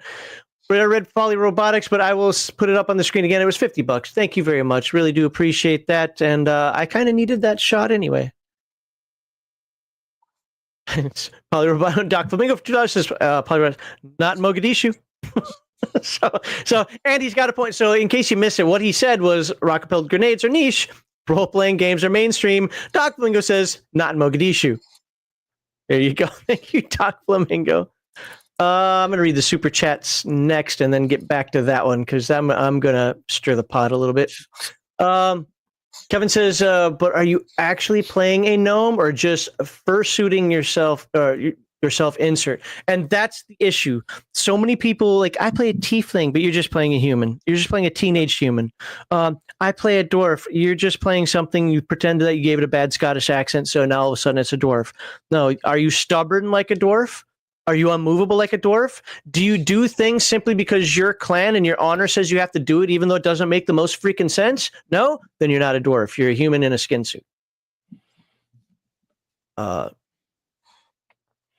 See, political statement did that one. That's just because people are jealous. Yep, did that. Oh, we can hear you. Lord Matty says, recently picked up a book that was not as advertised. I suspect the author was using paid reviews to show. Ooh. Should have named it. Name and I don't know. shame. Do you want to give... Name Go ahead. drop. Do you want to know that name, though? Or, I mean, do you want somebody who's shilling inappropriately to have the name put out there? Yes. Okay. I mean, want don't to care know the either. name of it, so I know to avoid it. Yeah. That's fair. Thank you, by the way. Thank you, Lord Mattias, for the $5. Man of War, Neighbor the Bee says, I will accuse you of a painful lack of rants. I hold on. You got about 30 seconds here. Grumble. No, yeah, that is true. I don't really do the rants so much anymore, but I appreciate your membership nonetheless, sir. But we'll see. We're working on some things behind the scenes that might bring a rant or two back, but they still won't be the same. Full Metal Dragon says total immersion isn't the promise of RPGs. I agree with him. Even though I play for total immersion, I agree with him. What is the promise of RPG? To play a game. So how is that different than Monopoly? It's different rule set and a different instead of rolling dice to move a character around a board. If you play with miniatures, which I don't, it's rolling dice and moving your miniature across a board and killing stuff. If you play it like mine, I'm definitely theater of the mind. I definitely lean towards your style of play.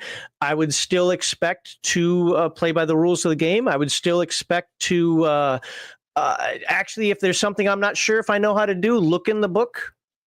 Not every second. You should learn your character better than that. I'm against doing that constantly, but it is a game. And immersion is not broken by game mechanics. Immersion is not broken by roll and initiative. If it is, you're in the wrong game.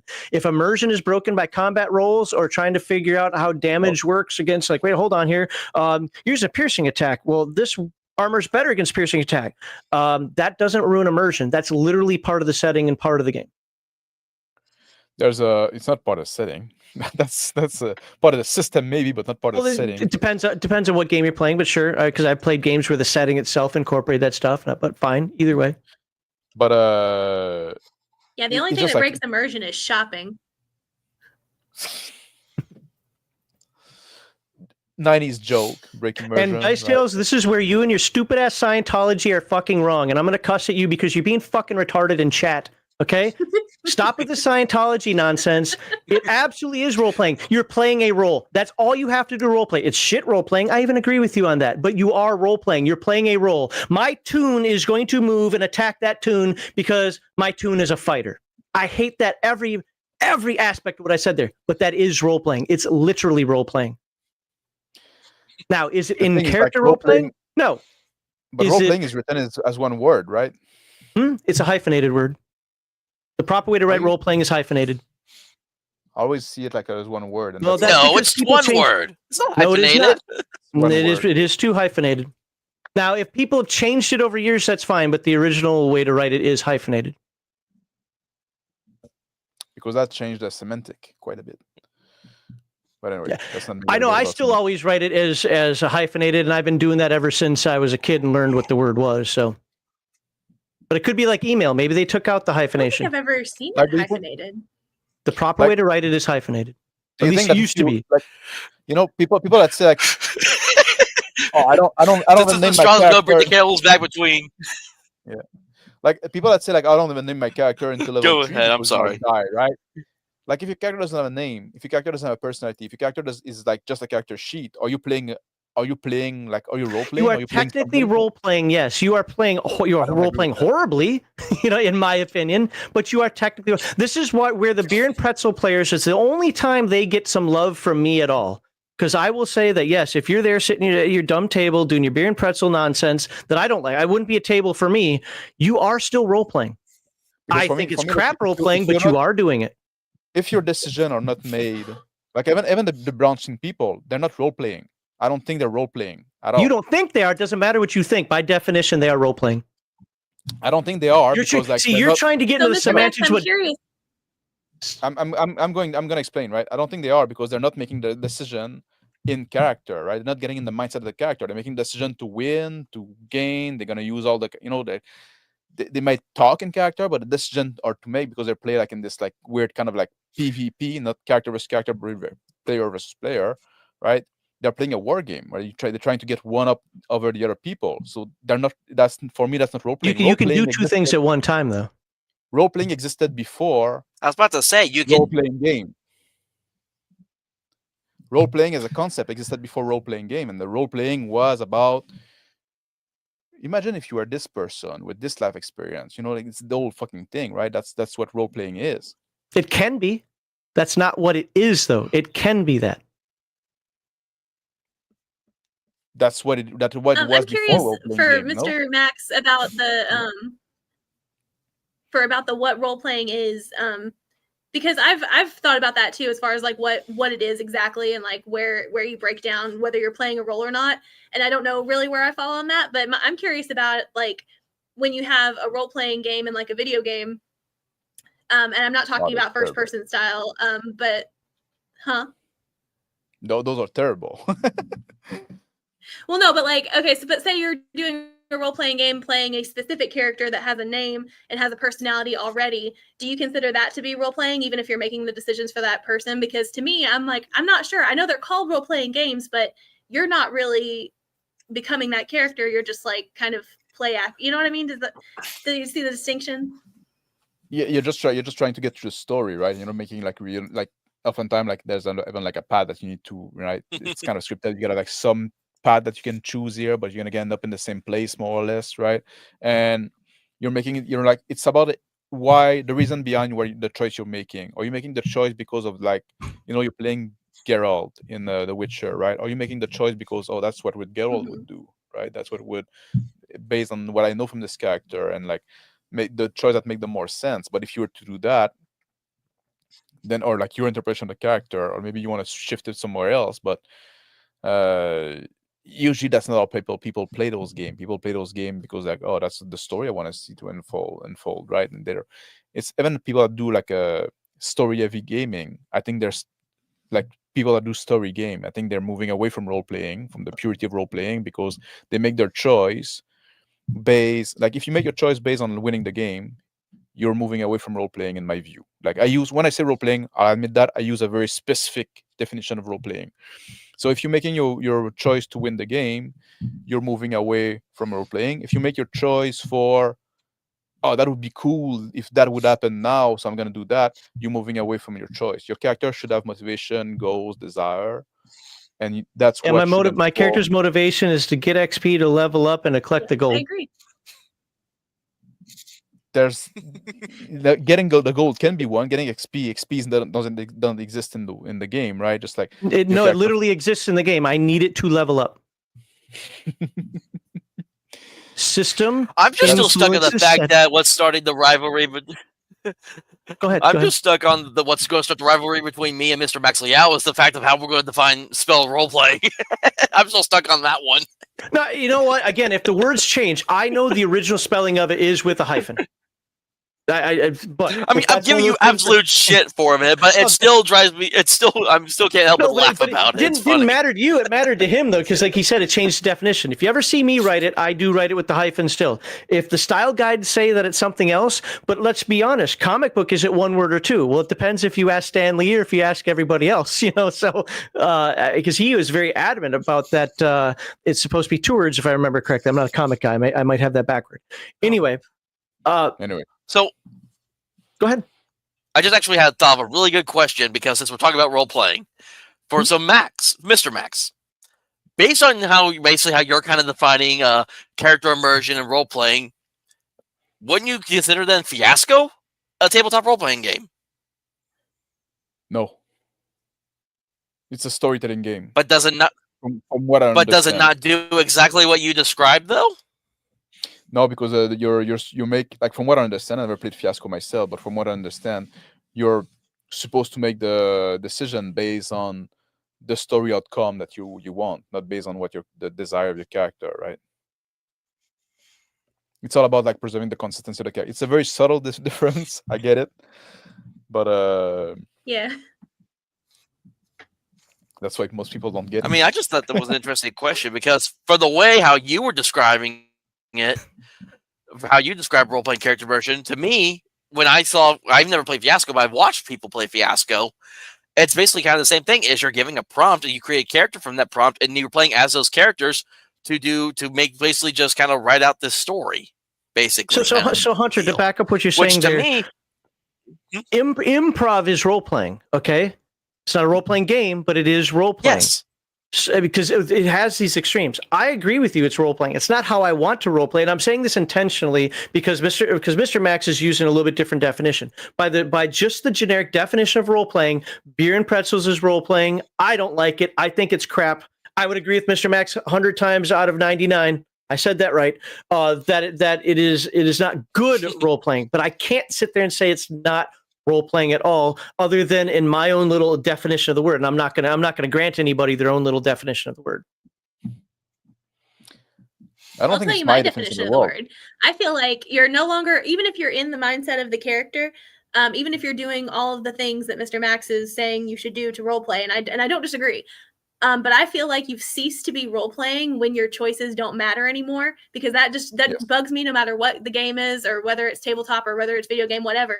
Like when everything is going to lead to the same outcome no matter what at the end of the day, that nothing grinds my gears quite like that. And I feel like a lot of times these even a lot of tabletop games I've seen or like watched or played in, it really feels like, what's the point of playing the character if you're going to have the same consequence no matter what you did? But it is still. But again, and I'm going to stick with this because I'm going to be fair across the board here. That's still role playing, whether we like the style of game or not.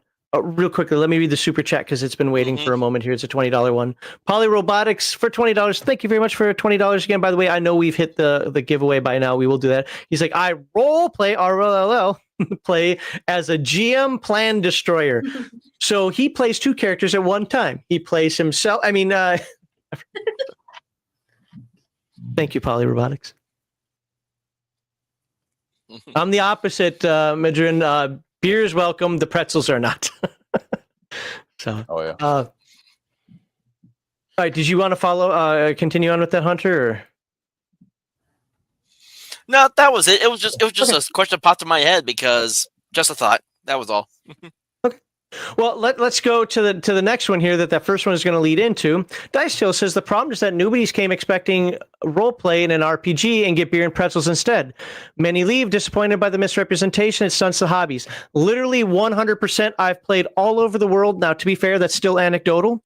I've been doing this, come here, Crafty, 40 years. I'd say 100% of the time I've had the opposite because we're what you call 3D. Not good enough for the 4D crowd. Don't care. Don't want to be.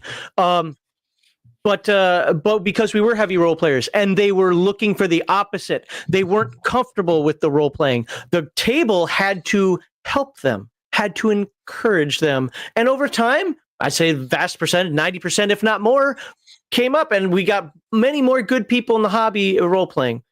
But a lot of them sat at the table like, yeah, I'm not doing this whole in-character first-person stuff. Vast majority, by far, in my years of doing this in many different states, civilian, military, overseas, it didn't matter, the vast majority. So now, you can easily say that what I'm saying is anecdotal. That's true. But what you're saying was anecdotal as well. I tend to agree with you on that, Liao. I think a lot of people are uncomfortable with that, like asking them, like, just pretend you're that guy, like you have those interests, those desire, and like tell me what you would do, like in the situation based on that. It's uncomfortable for a lot of people. It's hard to do. start to like step out of yourself, basically, like hijack. And I think it's also tiring, to be honest. I don't like, I know you like very long session.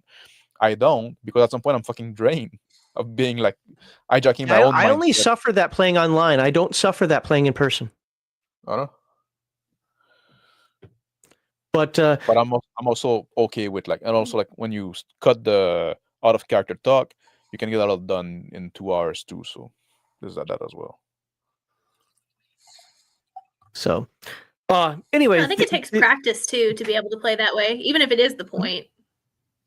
It's got to be a comfort level. It's got to be practice. I mean, yeah, absolutely. But so, Mr. Max, I was going to save this for later, but I'll say it now. Mr. Max said something at the beginning of the stream that I completely disagree with, and that's about the fact that you do this. You should be better to. You should be better at this. When you're at 50 than when you're at 12 or whatever. Where did I write You that down? should do it the same way. Yes, you should. You don't play Monopoly differently 50 years later. You don't play Chutes and Ladders differently. True. You don't play poker differently. That's because Monopoly is a different type of game. You absolutely do play Monopoly. You absolutely do play with Monopoly different way when you're older. When you're young, your decision don't make sense. You just like buy anything, build when you can. Like you put the little house in your mouth. When sure, just older, like checkers, chess, and Othello, you can learn how to master the game a little better. But that's not has nothing to do with role playing. It does, in my mind. I think it does. See, but that's a very it's not only niche, but that's a very less than 0.01% mindset of like, nobody sits at the table. Very few people sit at the table and say, "God, I hope at the end of this year, I can really act better." And I'm using the word "act" for the people out there. I can really act better. No. They're sitting at the table to be like, when's the next orc we kill? When's the next dragon we kill? And if they're like me, at least they're like, hey, let me, I want my character to grow. Maybe not in stats, but like, I want my character to grow. I want my character to be a person. You know, I'm much more in line with you than some of what I'm defending right now. I'm only defending the fact that it is still role-playing and that expectation that you have, great for your table, but for the hobby, no. So yeah, you're a Big Ten guy, right? Like I'm a what guy? I missed that. I'm a what guy? A big tent. You wanna welcome everybody. Like you're the mainstream. Like I'm. No, I just don't want my tent to be as small as yours. I guess I'd say. Yeah, but what was I about to say? Oftentimes, like I don't trash on people. Like I'm not a big fan of self-insert, right? If you play yourself in a different world, I think that's not the real essence of role play. I'm a role play purist, right? I want to go like the tippity point, right? Sure. Of right having this very narrow definition and this very specific thing I'm trying to do. I'm trying to experience being someone else, right? Which I know it's weird because if you were to be me, why would you want to be someone else? But that's a different question. I want to do that sometime. Okay, enough of that. But somebody that's new to the hobby, right? You want to play a self-insert. You want to play like somebody you want to play yourself in this world. All right, that's fine. Then maybe you want to play somebody that's kind of yourself but slightly different. That's fine. And at some point you can go into, let's play somebody that has nothing to do in common with me, right? And then like try to immerse yourself in that and become that character, like having this different 100%. Mindset. Everything you said there is what I like. I'm just not going to sit there and say that is role playing. Everything else isn't. Well, it's a spectrum, right? That's the excuse for everything. I actually agree with that. Heathen Dog and I have had actually a couple of videos on this where we got blasted big time by the Beer and Pretzels crowd because we do say that what they're doing is crap role playing. But it's still role playing. I mean, But I'm there to like reach the end and say like, try it. It's fun. It's great. Mm-hmm. Go ahead, Dolly Pop. I just I feel like if I don't ask this soon, it will be too late. What do you mean by the Beer and Pretzels crowd? I don't know what you're talking about. Oh, they're just people that. The easy way to explain it is they throw the maps out on the table, they hang back, they crack jokes, they might talk a little bit in character. I wouldn't even call it in character. I'd say that they're just like, move Fred over there. I'm gonna smack that orc. So, dude, did you see that movie last night? Yeah, that was all. They're just kind of there to hang out. It's more of a social, hangout, like what people would do at a poker game. Yep. Unless you go to Why do you professional hate board fun? game. I'm kidding. Different kind of fun, right? I don't hate beer and pretzel game actually. I think they can serve a very important function. Like you get together with a group of friends, sorry, and which is hard sometime, right, to maintain like those friendship when you're adult and stuff like that. Now you can say like, well, every first Saturday of the month, that's what we do, right? We get together and we game for a day, and it's just joking around. The game is more of an excuse for a social gathering. I don't hate that because that's an important social function, right? I'd much rather do that. No, I totally agree. And it, No, go ahead. Sorry, I was just gonna say I totally agree with that because like it irritates me so bad when you'll get together with like your group of friends or whatever to play a tabletop game. And then, I understand it a little bit better if you're in the middle of like trying to progress a campaign, but nothing like aggravates me more than because there's always at least that one person who's like, oh my God, guys, can we like shut up and play the game? Which I get, but also like I'm friends with you people. If we're not going to also hang out, because we're adults, we can't hang out that often. If we're not also going to hang out, it doesn't really feel like we're doing this as friends. It feels like an obligation I have with like these people I'm getting together with to do a job. Like it's not as fun. See, it's funny you like say I'm not that. saying we should just be 100, huh? Because now I agree with Mr. Max. At my table, no, this is intramural sport. We are here to play the game, and this is our social interaction. We can talk crap before, and we can talk crap after, whatever. But during the game, you're in character, you're doing your stuff. I've got everybody watching the show totally confused. Like, what stance do you have, guys? I'm just trying to point out that the role playing is bigger. Not that I completely disagree with everything you said. Well, for the most part, I agree with that before and after. But I'm just saying, like, there, especially for like a one shot, I don't see anything wrong with breaking into like bullshittery in the middle. But yeah, if it gets to a point where you get together and like before you've even started the game, there's so much pressure to like shut up and start the game. That has historically really bothered me because it's like we're here playing together because we enjoy each other's company. I don't want to play in a group of people who it's just like, all right, we've shown up and we're gonna roll the dice, No, I always like.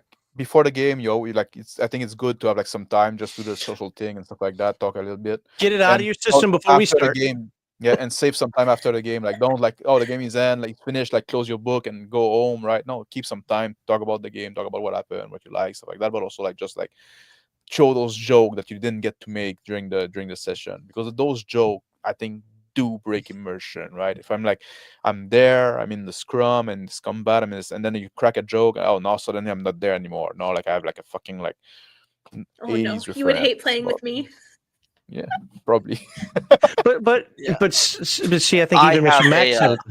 Go ahead. Don't take it personal. That's for most people. No, it's fine. But like, because I know I'm that asshole who can't stop cracking jokes during serious moments just because I am that way. But like, I really have tried to rein it in with certain groups because I know it can be annoying. Let me read a super chat and then Hunter, go ahead.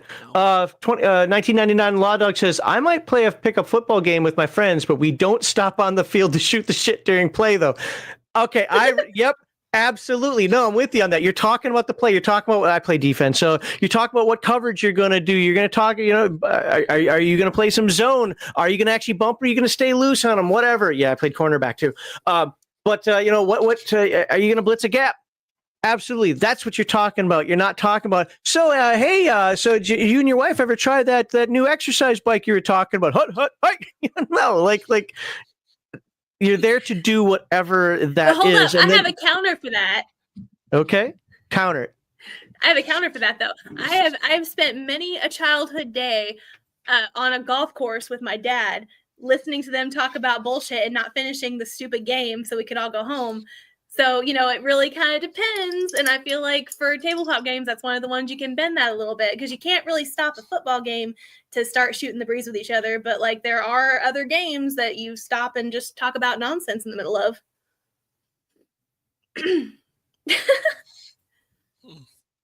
If you want to, your go ahead. No, Hunter, did you? What I was going to share was go, Hunter. Go. You can do it. It's you. No, so I was gonna share a final thought, and then I was gonna be done with this segment for good until we moved on. Was kind of the tie-in, sharing stories with everyone. I have a monthly City Miss game. One of the players great guy to have, but he has ADHD like really bad. So if once he starts talking, if it's depending on the subject, he will not stop. And so like I love having a good time. I love cracking jokes. Like it's like me and Bear actually had a conversation like on one of his streams where it was like he would hate me at his table because if you say something and I can make a joke out of it, I swing the bat at it for the home run. That's what I will do every time if it happens. And so I have to remind my ADHD player every now and then, like, hey, dude, I'm glad you're having fun, but it's now this player's turn. I need you to shut up now. And And some of us appreciate being told that too, because sometimes we need to be told, hey, hush, we're trying to do a thing. The whole thing, of course, is about like setting expectation, right? Mr. Max. When you get a group together, yes, when you get a group together, like setting expectation and stuff like that, right? About like, this is what we're gonna do, right? This is what I expect for the table. That's very important, right? If you want to have like the jokey game, that's fine. But I'll say that, right? I'm a guy that I like cracking a joke, right? I make jokes a lot, right? But I know when it's game time, I'm gonna save them for after if I want to share them, right? If I think they're good, like something funny and oh man, like this part, like, and then make my joke, right? Whatever. And I think like with people with ADHD, I think sometimes this out of character talk and stuff like that, it doesn't help because they're gonna get into that, right? I think probably one solution to that is to cut as much as you can the mechanical talk and make the turn go faster, so they don't get distracted because their turn always come back, right? Instead of having like 45 minutes turn, you always go around the table. Okay, what you do now? Okay, and don't tell me what you're gonna do for the next 10 minutes. Tell me what you're doing now, where you are, what you do, and then you go around the table, where you are, what you do, right? Just like, and then like, so they don't get time to get distracted. For sure. Yeah, because nothing is worse than when it takes too long, because my brain will just go completely out to lunch. So like, absolutely. And I would also say, in advocacy of anybody else out there who's like me, who's aware that they can be annoying and interrupt and derail, I know that for me, I would much rather be told by the group at the table, like, hey, you're being a little annoying, can you stop? I'd much rather be told than just sense the annoyance from everyone, just like, or blackballed, like, yeah, sorry, this game isn't for you anymore. Player. Yeah. And no, that's a good point. Yeah. Okay, well, let's go. We got one segment left to do. It's gonna pretty much wrap stuff up here. Good discussion, and for somebody said I was like gonna get splinters because I was a fence sitter. We very clear my point. I role play leaning towards his style. I just simply won't say that the other stuff isn't role playing. I don't like it. I don't want to be part of it. It's not for my table. But I won't say that it's not role playing. Is the point that of all of that? So, all right. What do we have left? So did we read all the chat? Let me go back just to make sure, because I think a couple of smaller super chats popped in, and I got to make sure I get those. Well, let's start here for sure. Poly Robotics for $5 says dice do more damage to the plan than deranged players because dice cause total party kill. There you go. See, your dice role play for you. I like that. Well, you should role play your role, right? It's why they're there. Right? And then I read that one from Lord Mattias. That's one thing I've really been learning about it. Go ahead. I was just saying that's one thing I've been learning about Old School Essentials, just how deadly my dice rolls are to the players. Lack of rules mastery does soil the immersion. It can, absolutely. Hey, Squirrel Hermit. Yeah, it can. The thing is for me, and maybe my definition, or not definition, but my expectation of immersion is a little different. One of the reasons why I hate 3rd edition D&D and Pathfinder and so forth is, for me, those games ruin my immersion. They just do. I don't feel like I'm in character. I feel like I'm playing a character sheet, yada, yada. I can do a bunch of different things. Where other games, we could talk game rules 90% of the time, and I would still feel immersed in the world and the game. I mean, again, using the Earth Dawn example, I'm definitely not going to give Mr. Max or any of the 4D guys a copy of my game that I'm writing here because it's based on Earth Dawn. You have to declare actions, roll initiative, then perform your action, and it has to be done that way because the way that the skills, we'll call them skills, work, it changes how everything after it works if you don't do it in that manner. That's a lot of gamification. But I don't think that I mean, for me, for anybody that I've played with, I don't think that ruins immersion because it's part of the setting, or the system is part of the setting, which is part of the world. So if it's all game talk, that sucks. I say, I don't like to. I am a heavy role player. Some people think too heavy. Depends on which table you're at, whatever. But I don't like table LARPing either. I like rolling dice. I want my clickety-clack math rocks. I want to be excited about them. That's why I like dice pool games, because I like the idea of rolling the dice and going, okay, guys, that looks awesome. I got a 6, a 5, a 2. Shit, that is part of the excitement. Rolling the dice is part of the excitement. So, all right, let's. Yeah, it definitely makes it more fun when you know you're not going to succeed at everything too. Yeah, right, 100%. So I think that's all the chat. If I missed one, I apologize. I'm looking through you real quick, but it looks like I got them all. So, boom, we can go on to the last segment here. Like I said, I think the last segment is going to be pretty quick. Dolly Pop might have a little extra time in there because I think she can bring her segment 1 content into segment 4, since 4 is the wrap-up. But we'll get to that in a moment here. Just want to remind folks that Game Master Insight airs live on Fridays at 6 p.m. Central Standard Time, except for the last Friday of the month. Seriously, if you think that you're better than our panelists, why don't you join our GMI Discord and sign up for a show? I have been known to bump people who have been on a lot to allow somebody new on a show. Just saying.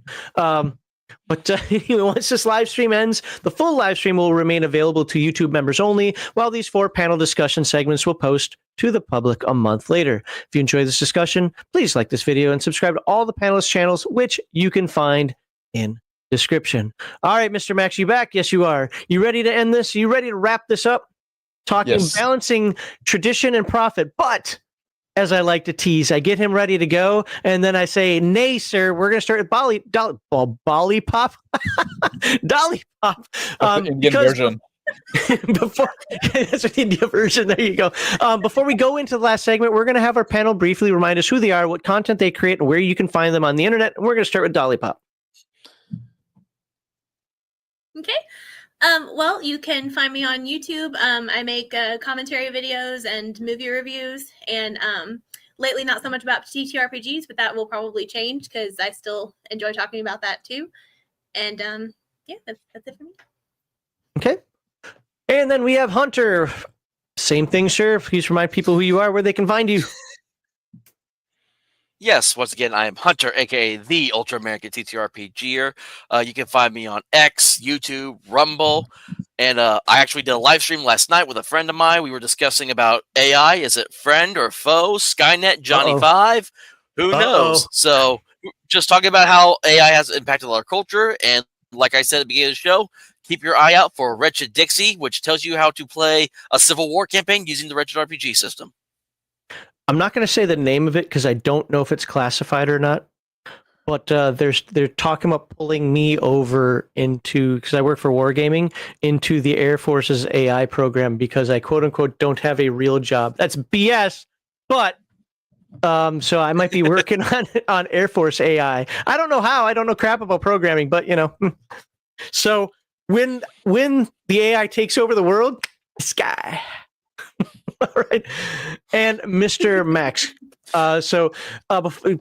Once again, briefly tell people, remind us who you are, what content you create, and we can find you on the internet. And then I'll ask you the question.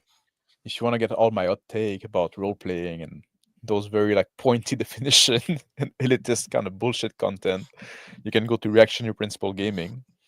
And if you're curious about the game that I'm writing, I often update the website where it's all public, right? The process is public, so I put it out there, and you can look at I call it the pre-alpha, if you're curious about where I'm going with that, at drunkenclericgames.com. So again, it's drunkenclericgame.com, games.com, and it's the S, which is hard for me. And stay tuned because I'm gonna have a big update coming up on that game with character creation, stuff like that, soon. Awesome. All right, yeah. Mr. Max. Commercial growth can help a TTRPG survive, but many worry that too much focus on profit, that's you, undermines the game's integrity. How do you balance traditional principles and cherished styles of play with the financial realities of publishing and marketing? Before he answers this, I want to remind folks, because I get comments about this a lot, yes, Question 4 usually wraps up the other 3 questions. So it's very similar to what was before, intentional, because we want to wrap it up and do a nice big bow. All right, go ahead, Mr. Max. Balance? What's that? Of course, I don't balance. Well, how do you balance your traditional principles and cherished styles of play with the financial realities? Because I mean, we talked about how, to some degree, that by making the game mainstream, you lose some of those values. Yeah, I get what you mean, but I was being tongue in cheek in that, right? I'm not like, I don't try to balance this. Like, I think like RPG should remain passion project. I want my RPG to be made by like struggling artists, people that do that on the side as a passion project, or dilettante, wealthy dilettante that has nothing better to do, right? That's the kind of people I want to see make role playing. So what do you say to somebody that then follows up? Well, then yeah, but then the game's not going to succeed. He's going to put his one book out. You'll have his one book, but then it's going to die, and you're going to be the only person who knows about the game. Oh man, I think that the more books come from a game, usually the worse the game come, right? I'm like it's there's a cycle that's going on, right? It's true, right? If your game is well designed, the one book is all you need, right? And then the rest you can make it up, and it's an imagination based game, right? And I always see those games come up, and then like supplement come up, and then people always say, oh well, yeah, but you don't have to use them, but people still want to use them, but then they don't realize that it make the game worse, it make the game unwieldy, it make the game too crowded, and there's like things that contradict themselves, or another is two option, another becomes silly and clown shoe, like you would like to say, right? Like, hey, leave your clown shoes at home. Yes, I think a well-designed game don't need all those extra content, but because of that, and I think that usually the extra content usually make game worse in my experience. I hate it. I hate this supplement culture, right? And that mean that if you want to stay away from that, that mean yes, you will put one book out, and that will be it. Then you can work on your next game, I guess. If you want to design something else different, if possible, right? As the resident second edition fanatic, well, I wouldn't call it fanatic, lover, and as somebody who loves Palladium games, I have to disagree with literally every word you said there, just for the purpose of saving my own show. Yeah. No, I know it's a controversial take. Like, I know like a lot of people like they like collecting books, they like those supplements, stuff like that. I think they're not worth it. I think like for me, like every time like when I was a young lad, and I would say, oh man, that supplement look cool, I'm gonna add that to my game. It always make the game worse. And I think that the cycle of like people going to Shadow Dark, I think that's part of the appeal as well, right? Because it's like 5e without the fucking 10,000 supplement that have been came out from 5e, right? So now it's a way to go back tabula rasa. At some point, Shadow Dark is gonna get that problem as well. It's gonna get bloated. It's gonna get too much rules, too much supplement that people want to all mix together, and it's gonna be a little worse. People don't see that. They don't realize the issue of their, they cannot be doctor for themselves. So that's an issue. That's one way. I wouldn't call it balance, but one way where I lean about like profit and viability of the hobby versus the creative vision, I guess I would call it. And also, I got to say that I don't mind. I don't need the fancy art, right? Like if I got like a total party skill here, right? By King Waspinator, that you know from this channel, right? And he hates us now. Yeah, you didn't know that? I don't know. Yeah, I kind of heard that, and I don't whatever. But I like his game. I can say I like his game. That's a well-designed game. It's not the best written game. I think sometimes it's the writing is a bit obtuse and stuff like that. The rules are solid, but like they're not presented in the best way necessarily. Oh, that fuck up my white balance. And there's no art. There's literally no art in that book. It doesn't need any, right? The game is solid. And okay, like I'm going to speak for somebody else because I've come across this stuff. This is why I'm saying this. Excuse me. There's somebody in our community who's told me flat out that if a game does not have good art, he won't buy it. Yeah, but that is looking for a coffee table book, right? That. You can buy also like you just go buy an art book that won't have a game in it, right? Just like at some point, right? Sure. Become like silly. I'm saying I like having art in books, but I'm saying that's not the first thing I'm looking for. That's not the most important thing. And also, like Hunter was talking about AI. I'm okay with AI art as well. I don't particularly like AI art, but if the art is good, the art is good. I don't care who made it. And artists that freak out about that and say like, wait, what? We need to deserve being paid for their art and stuff like that. Motherfucker, I just said that I want game designer to do it out of passion, and I don't want them to make a living out of that. So you think like I would say that the game designer need to do it out of passion, out of love, but you, the artist, need to be paid for it. If you cannot do it out of love, then don't do it. Right? Same thing for you as well. Those are things that should be like done out of passion and out of love for the craft. So for me, like the profit-driven mindset, it's poison. It's poison to the craft, right? And there's this thing that if that's what you're trying to do, you would need to design a worst game. You need to design, like, like you remember like when we were talking about like doing this critic of like the Chris Perkin advice. We did 2 shows on that before it was GMI when it was Rando stream, right? yep. Yes, we did 2 stream on the critic, and I said in that stream, WotC, they have an incentive to teach you to play the game wrong, so then they can sell you more product to solve the issue of your game, and that's what you get when you have like this profit-driven mindset. So that's something I really dislike in this particular hobby, right? So can I twist the question a little bit on you?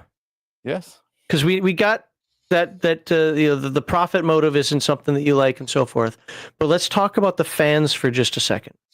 Yeah. Do you believe that a game's soul is best guarded by its most passionate fans or by a larger mainstream audience that can allow the game to thrive? Best passionate fan.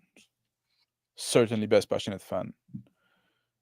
Like if you start like to dilute it and to make it appeal to everybody, then you're gonna lose the essence of what makes the game special, right? Imagine like, I know you have like this guilty pleasure about Battlelord of the 23rd century, right? Yeah, it is a guilty pleasure game, yes. Yeah, they would try to make this game like appeal to everybody.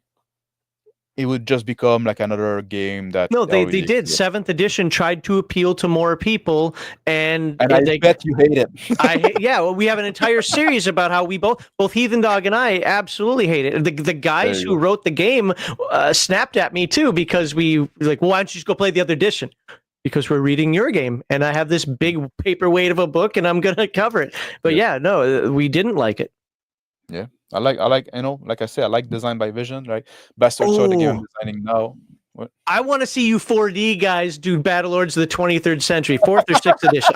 6th edition, just 6. I want to see 4D Battlelords of the 23rd century. Good luck. Yeah, good luck indeed. But like, and that's the thing, right? Like when I just had a very bad. Sorry, Hunter.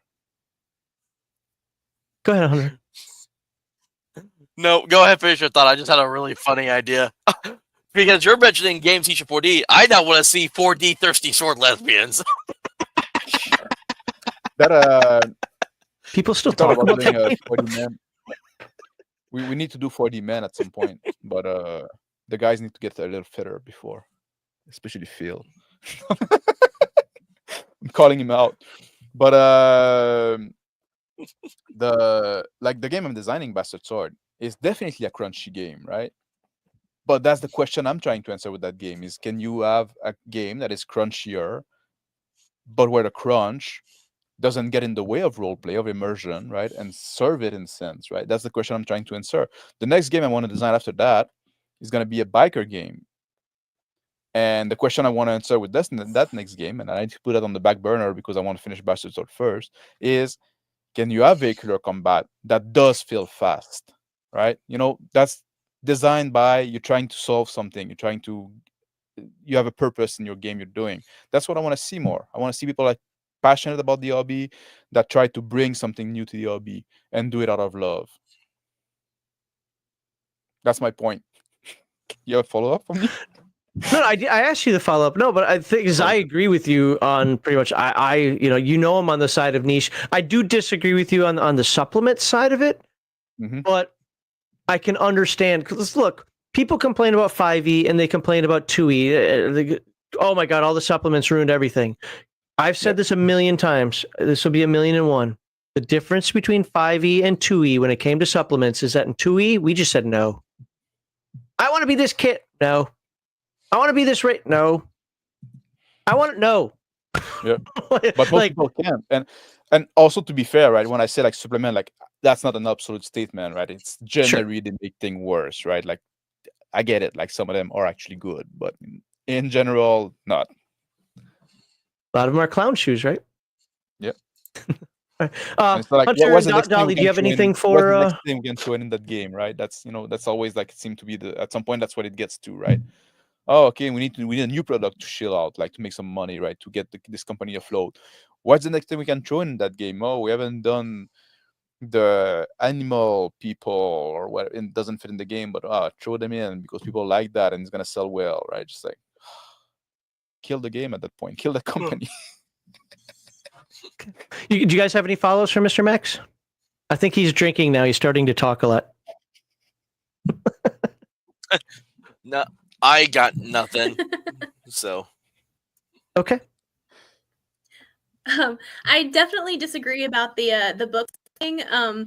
I actually agree with the first bit where if you've written a book for a game, you really only need the one. You don't need lots of them. Like that part, I actually kind of agree with. But the thing I disagree about is like I can still totally see the value in people wanting to collect multiple books and doing so more for like the art in them than anything else. But I'm a huge sucker for merch of things that I enjoy, but also only if those books have actual art by actual humans in them. Don't even get me started on your computer generated art. I cannot. And Dolly, I'll go off, tell you the and we truth- don't want to go off about that here now. to tell you the truth, Dolly, like Well- I'm an art guy, right? I've spent my career working as an artist, right? That's what I do, right? And I buy art book and I like painting and I like visual art a lot. But when I buy an RPG product, that's what I'm looking for. Mhm. I'm looking for a game product, right? You get what I mean? Just like it's a different purpose. And a lot of RPG game, like the art is kind of subpar. So like people say like, oh, the RPG art, the AI art is not great. Yeah, but most of the art in your books are not either. But anyway, that's like you said, that's all. They're kind of warm. Anyway, I'll yield my time. Yeah, it's a whole other can of Thank you. worms. But I mean, at the same time, though, part of what I don't like about WoW is that I think the art is really crappy. Like I don't like looking at it, therefore I don't want to play it. So I mean, I guess there's something to be said for that also. But to be fair, to WoW art is that it is consistent across going all the way back to Orcs and Humans. The first RTS game, WoW art has been consistent across the board. Then that's one thing I will respect, whether it's great art or not. It has been consistent across the board.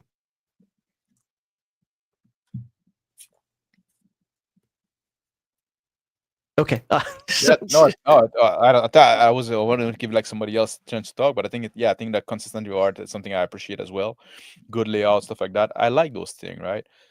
I'm just saying that they're not the top priority for me. All right. Well, And let's artists are too entitled now. we can Artists we can should jump be over to Hunter and ask him the question. We might actually end if we do this right. We might end on time today. That'll be amazing. All right, Hunter. Commercial growth can help a TTRPG survive, but many worry that too much focus on profit undermines the game's integrity. How do you balance traditional principles and cherished styles of play with the financial realities of publishing and marketing? Well, I think the best way I can answer that question is by giving the example of, and Mr. Max brought it up, Shadow Dark. Shadow Dark has been balancing the traditional principles of old school gaming and the new modern day 5e playing, but it has also been they advertise their product, they push it out so that way people will make sure they actually buy and play their product, and because of that, as of currently, Shadow Dark and by kind of defunct the Arcane Library is now financially successful because of this. They're able to afford to keep making these games and to keep pushing them, and people still play them. I hear about Shadow Dark still all the time, and so I think it is very much possible that you can be able to balance what it is that you love about your tabletop games and try your best to meet the financial kind of responsibilities of that game if you're playing your cards right and you're not like misspending anything. which is why I will also say, and I opened the door for this, and Dolly decided to take it, so I'm going to go here. I have no issues with independent creators using AI art for their books if it saves them money in their wallets. Like we're all like the majority of us are friends with the Red Room. The majority of the Wretched and Red products use AI art.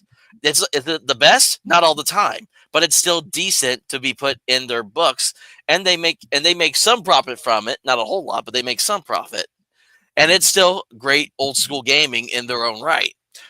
And it's like, and if it wasn't for the fact that WotC tried to hide that they were using AI art, I would be all in favor of businesses being like, hey, if we can use AI, then their big businesses can be allowed to too. Now, given if they're a big business and they're using AI, it looks kind of crappy on their end because they have the money to do it, but it would be within their rights. So I can't say. So that's why if I could say the independent creators are allowed to use AI, then I have to allow businesses to use AI, because I'd be a hypocrite if I said independent could, but the business can't.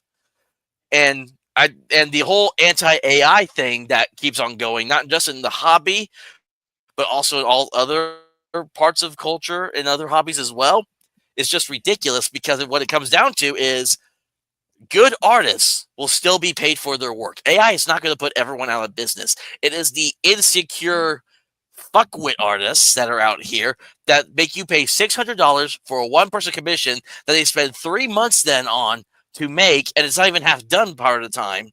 Those are the people that are all anti-AI because they're so insecure. Yeah. Yeah. Good artists like our buddy Patty will still get paid for commissions. And Victor and even Basic Expert, these are artists that even with AI in play, people will still pay them regardless.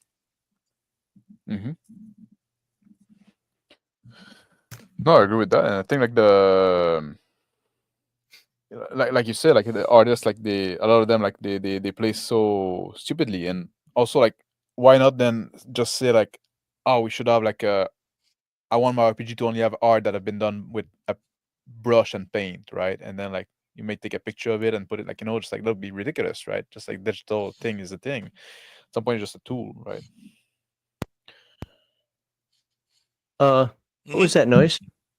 Okay, yeah, well, it's absolutely a tool that. So the thing about that. Do I? Oh, it's a big delay. Sorry. Go ahead. There's still a delay, Dolly. Go ahead. The thing about that is that it's not about whether or not it's going to put regular artists out of business to me. Because I mean, I think it's a fair thing to say, like, if you're good at what you do and you put the passion in what you do, you're going to find the clientele for what you do. So like, yes, AI is going to hurt some independent artists, but I don't think that's the core of the issue for me. It has to do with your principles. It has to do with like ethical things, because I can go off about this, but to me, not only is AI art theft, it's also not art. And if I'm going to buy your thing that you put pretty art on, I want to see art that was not done by a computer, because to me, it's not something I want to look at. I don't want to look at the crappy computer generated art. I want to see something that was made with the heart and soul from a person, even if it's not as good at the end of the day. Like, why am I purchasing your crappy computer generated thing? I mean, maybe it looks nice, maybe, but it's also not something I care about seeing if it wasn't from like the passion that an actual person put into it. You know what I mean? Okay, like, let me to ask me, this. AI art doesn't have value for that reason. What about people who use Grok or Chat GPT or whatever to write their books?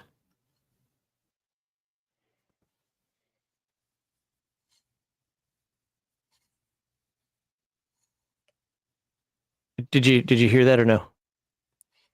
I didn't catch that. You cut out. So what about people who use AI art, or not AI art, but use a Grok or Chat GPT or whatever to write their books?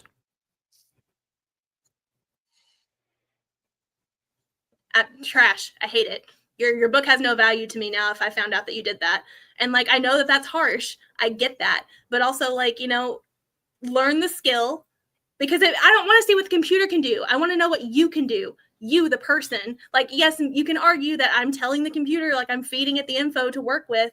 But to me, that's not only is it lazy, but it's just not valuable to me. I don't care what the computer can do. Let me take this one step further. It's like if you sent your child to school, right? And you have your you had your and the kid's teacher did their little art project for them, or like helps them 90% of the way. Oh, and she froze again. Oh no! Yeah, the AI cutter. the machine AI got got her. Oh, did she There you freeze go. again? Yeah. So my follow up question, if one of you guys wanted to answer, Skynet got rid of her. Oh no!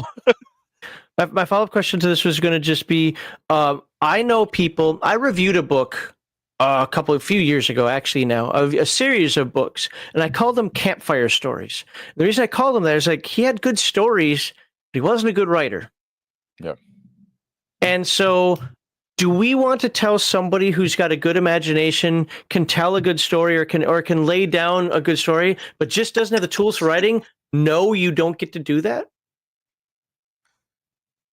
So I mean that's basically. Now I'm not saying she's right or wrong. I'm just asking that question. Well, if they're a story, that's a different thing, because like if you write a story, right, that's what you're trying to do. Like, and yes, I agree with Dolly on that. You should learn the skill, like, and try to make it yourself. Because why would I bother reading a story that nobody bothered writing properly, right? So I agree with Dolly on that. But if you're making a game and you ask ChatGPT like, "Oh, this is the rules. Can you help me like make it more like clearer and stuff like that? Rephrase that." I don't have a problem with that, because like what I'm buying from Good, because you that's is what I'm game doing in rules. my game. Yeah, well, I know you would do that. You can fucking read. No, Yeah, I'm I kidding. can't write it all. Yeah. Because at some I point, like, will when you put the line, respond like, with, what about- using AI to write a book is completely different than having the computer generate your art, because first off, this has been studied. AI art is not stealing from anything, because if we're going to say that AI art is stealing from other artists, then artists also steal from other artists by default, because there is no artist that has a different style from any other artist. I can pull up 3 different artists that have very similar styles can make very similar different styles. Similar. Like they freaking sit. Like I'm all against the whole. Very keyword. Huh? Like the word I similar is really hate when people try to go after an artist for what. Yeah, I hate when people go after an artist and they could try to call it tracing, because they took a pose from one art piece and they used it to create something for their own. Because, okay, first off, you cannot copyright a pose. That's ridiculous. People can draw people however they want. But if you take that person's artwork and then you're adding stuff on top of that, that's a whole different ball game.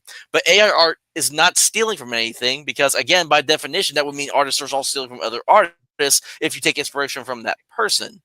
The other thing I have is still, again, hold on, you hit on a whole bunch of stuff, and I'm trying to remember some of it that you said, because there was a whole lot in that you went over that I was going to touch on. But that was one of the main things. And then, hold on, there was another thing I was going to do. And then again, okay, well, like I'm fine with if you don't want to purchase a product because it has AI in it. Inspiration. Yeah. I'm sorry, the delay got me. I'm saying that, okay, so you're saying that by that logic that an artist that takes inspiration from another artist is like then stealing from that artist? No, because the difference is a human being can be inspired. Okay, a human being can make similar art, and yes, tracing it directly is theft, but that's a whole other thing. But a person can be inspired and they can do their own thing with it. A computer cannot be inspired. A computer has no soul, therefore it cannot make art. I don't care what your ones and zeros can make. Your ones and zeros can make the most beautiful thing I've ever seen, but it's trash to me because I don't care. Like, I'm not proud of the computer. Good job, computer. You followed your program. Apparently, but, like, she has not watched Star Trek: The Next Generation. Yeah. Data does have a soul, lady. Yeah, ruled by Riker. Riker was against. True, Riker was the devil of advocate. Anyway, I'm not a Star Trek fan. So, but here's my.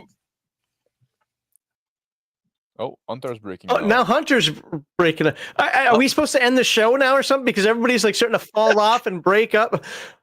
Try again, Hunter. Am I here? Can anyone see me? You are Am I here? You are there, sir. Okay, because the thing that I was going to say is, because I don't believe that people should have to go bankrupt or break their bank just to put art in a book. Like, because again, the issue I have with a lot of artists these days is they want exorbitant amounts for low quality artwork. I personally now do not spend over $100 if I commission an artist for artwork, just because I'm not going to waste my time because I've actually been burned by artists before too as well, where I've paid exorbitant amount for artwork, and then it's either not the quality that I expected it to be, or they just took their sweet time with it when I was kind of expecting them to like be on top of it. Because if you're paying someone to do something, then they're expecting, they know that person knows they're expected to do the job that they got paid to do.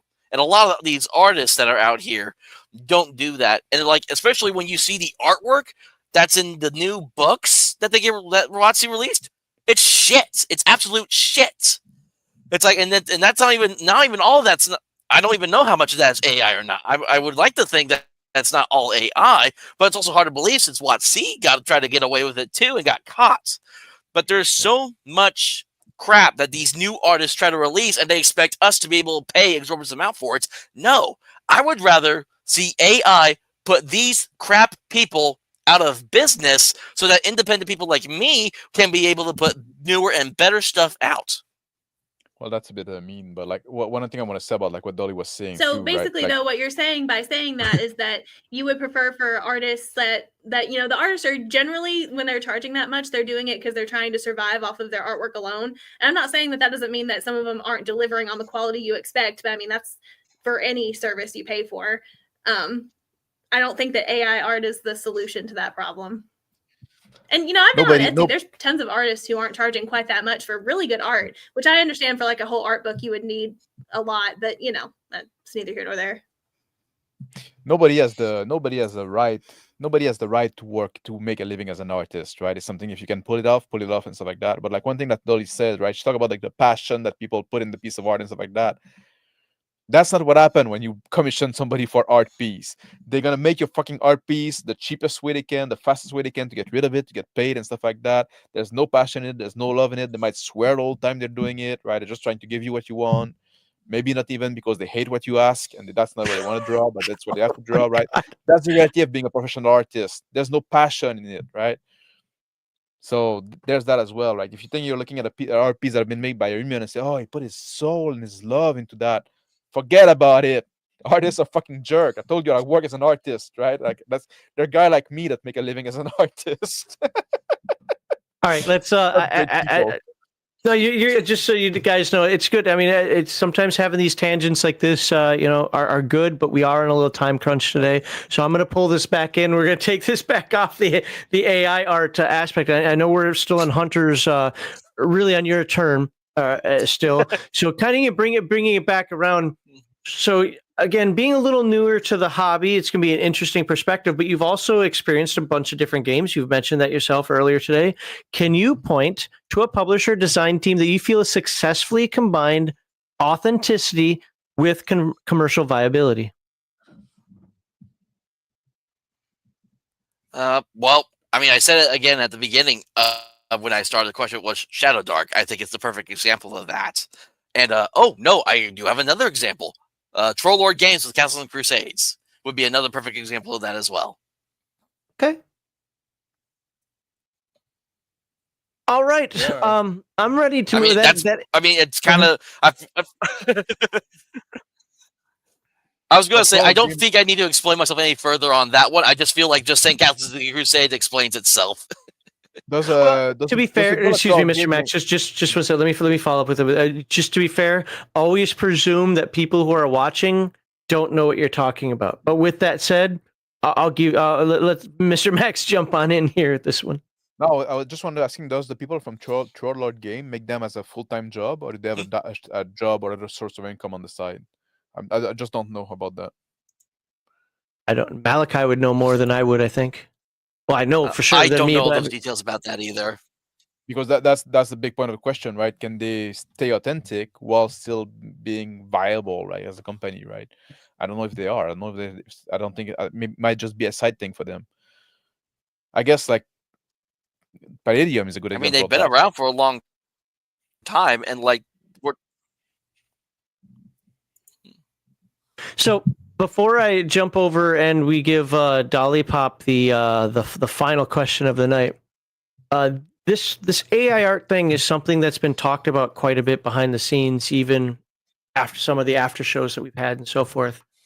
One of the things that I'm looking at doing for Game Master Insight and this is not in stone yet, it's just something I'm considering, is actually having actual debates. Right now, they come on, sure, they disagree and so forth, and we're stirring the pot a little bit earlier today, but these are generally just discussions about gaming topics. I'm looking at having true debates, one-on-one or two-on-two. I think an AI debate would be a great first debate for anybody who wants to do that.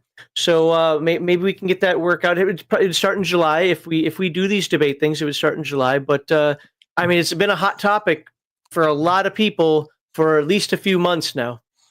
I think that'd be a fun debate. If you guys want to see that, let me know in chat, and elbow some people to say, hey, go debate somebody. So, Minnesota accent came out there for a second. All right, so Dolly Pop, wrap this up. Commercial growth can help a TTRPG survive, but many worry that too much focus on profit undermines the game's integrity. How do you balance traditional principles and cherished styles of play with the financial realities of publishing and marketing?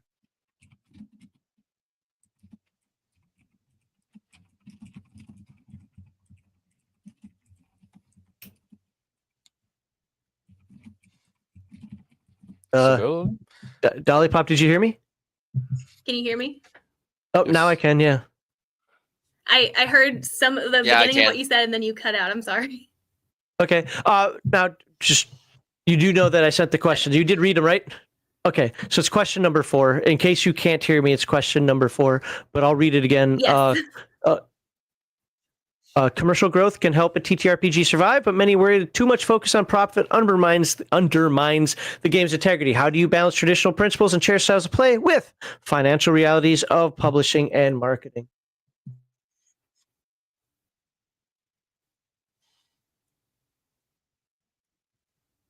Okay, well, so I think that the way to balance it is just like, I would hope that the people who are pushing it are making an effort to stay true to the heart of what was there. But like I said in the beginning, I feel like there's nothing wrong with wanting the people who made the thing you enjoy to succeed. So I think that really is the delicate balance that you have to have, is like the people trying to mainstream it for profit actually caring about what it is and how to care. They have to care about it if they're going to try to push it, and that's not always going to be successful. And I think we have to live with the reality that a lot of times people get greedy and it's not successful, but I think it can be done. So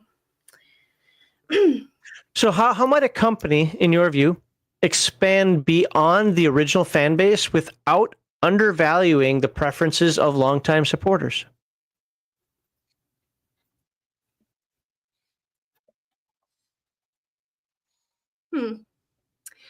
Well, I think it does kind of come back to what I said about caring about it, but I think they could go out of their way to really listen to the community and the people who do really enjoy the thing, which I find a lot of them don't do. Like, we've seen that happen over and over, and a lot of things have started to fail because they care more about keeping it in the popular conscious than caring about what that is. They just want the brand and the name. So I think that bringing in more of the actual fan base and like listening to their input is really the only thing that can save it.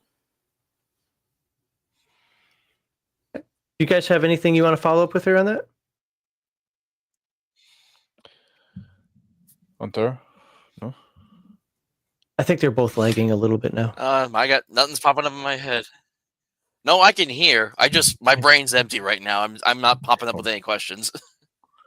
No problem. Okay, well, let's be honest. We had 4 segments that led to this point. So I think you can gather, if you had any follow-ups yourself out there in Chatland, I think you can gather their particular points. Mr. Max hates everybody that makes money. Hunter says deal with it, and Dolly Pop says change everything. I think that's what I got out of it. No. But listen to the fan. What's that? Listen to the fan, listen to the people, right? But the people are retarded. See, and that's what remember, he's going to sell a game, folks. That's what he thinks about you. Anyway, all right. let's check to see if there's any chat here, and then we're gonna wrap this up. We'll get into segment 5 where we kind of let down our hair, just hang out for a little bit, talk about things. I want to apologize to everybody watching. Yes, there is some delay. These are just things that unfortunately happen this time. We'll try to get those fixed in the future. I normally get pretty anal about that, but it was good to have Dolly pop on today, and Hunter didn't start having his problems until the end, so we're all good here. Thank the Lord above. And let me make sure. I might be doing these backward, but that's fine. I'm just going to scroll up here. Dolly Pop, all I see are ones and zeros, usually as a bill. You have a $0 bill, Polyrobotics? I want that one. I guess $10 bill, no? That could be too. Yeah. That's how I read it. Yeah, no, that you're probably right. Maybe I'm the idiot here. I was like, I'm thinking $1 bill and a $0 bill. I'm in.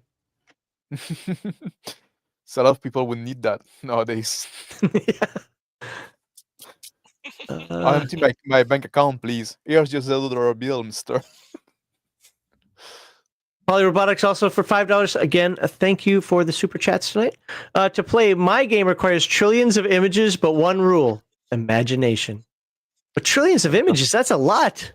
Yeah, it's gonna cost a lot to make. I know, right? I mean, I only get 5 per run when I do my AI art run, and I never finished that video. I started an AI art video, and I worked on it for days. It was driving my wife crazy too, because I kept having her look at stuff, and then I never finished it. That was time well spent, sir. Time not well spent at all. No. Lame. Yeah, if you make a trillion of image, but you'll make them like following each other, like a fraction of a second, and you'll have a movie, right? There are sites out there that'll even do the movie thing. It looks like I have read all the other ones. Okay, so there we go. I hope everybody in chat, got something out of today. Let me just go through my end script stuff here so I don't just start rambling on. So this Sunday in RPG Digest, Heathen Dog is not going to be here. It is just going to be me. And I'm going to finish up the Rules Cyclopedia. We're going to dive into Treasure a little bit. We're going to talk about the Planes of Existence and then Variant Rules. And then finally, after what month are we in? We're in April. It started January 1st. We are finally done with Rules Cyclopedia, and Heathen Dog will pick up with AD&D 2nd edition. So that'll be another long one, probably. What was that, Mr. Max? That's gonna be a change. Yeah, well, we're doing. We kind of have our theme for this year's old school, so we're doing that. If we have time, we're going to do Alternity. We're going to do Shadowrun 1st edition, Earth Dawn, and if we have time, Star Wars D6. Just depends on how much time we have in the year. Next week, not this Sunday, so not the 18th today, so not the 20th, but on the 27th. So this video still won't be live. So on the 27th, we had Kevin and Sean from Palladium Books are coming back, and we're going to talk about our gamer talk. So we're going to talk about playing games. We're going to focus this one on how to play occupational character classes with some creativity, not against type. That's not creative. That's just dumb and boring. But actually how to play the OCCs with a more creative mindset, more interestingly. And then next Friday on Game Master Insight, what are we talking about? Wait, isn't next week members only? I think next week is members only. Yes. Oh, next week is members only. So there won't be a Game Master Insight next week. And I do not know what the first one in May is. I do know that I have to start coming up with more shows and get them posted for people to sign up. But yeah, I think most of our May and June shows are booked, but you're welcome to try or come in July. I'm really, really looking forward to the debates. I want us to get one. Would it be one episode a month? It'd be the first week, first Friday of the month. I'd love to have these 2-on-2 or 1-on-1 debates where it's actually knockdown. Yeah, I mean, we're talking. Go watch the channel Modern Day Debates. That's kind of with a couple of little tweaks to it to be a little more friendly. We're not talking about worldviews here. We're talking about tabletop RPGs, but it's like what you'd find on Modern Day Debates. And I don't know who's going to be there. All right, read the super chats. I did that already. Now I want to thank very much to Mr. Max Boivin for coming back once again, Hunter for coming back once again, and Dolly Pop for her first time here. Had some technical difficulties. Hopefully we can get that fixed in the future because I'd love to see her come back. It's about the whole diversity of opinions. I want somebody on here. You know, Mr. Max and I sparred a little bit. Dolly Pop and I sparred a little bit. Hunter tried to spar with me, but it was over something about a hyphen. Who cares? But that's what makes the show entertaining and fun. We have these conversations, we spar a little bit, but look at this, we're all smiling at the end, right? So whether you agree or disagree with any panelists, I sincerely hope their perspectives both entertained and educated you and gave you food for thought for your future gaming sessions. If you enjoyed this discussion, I'm supposed to put up my little screen. I didn't do that.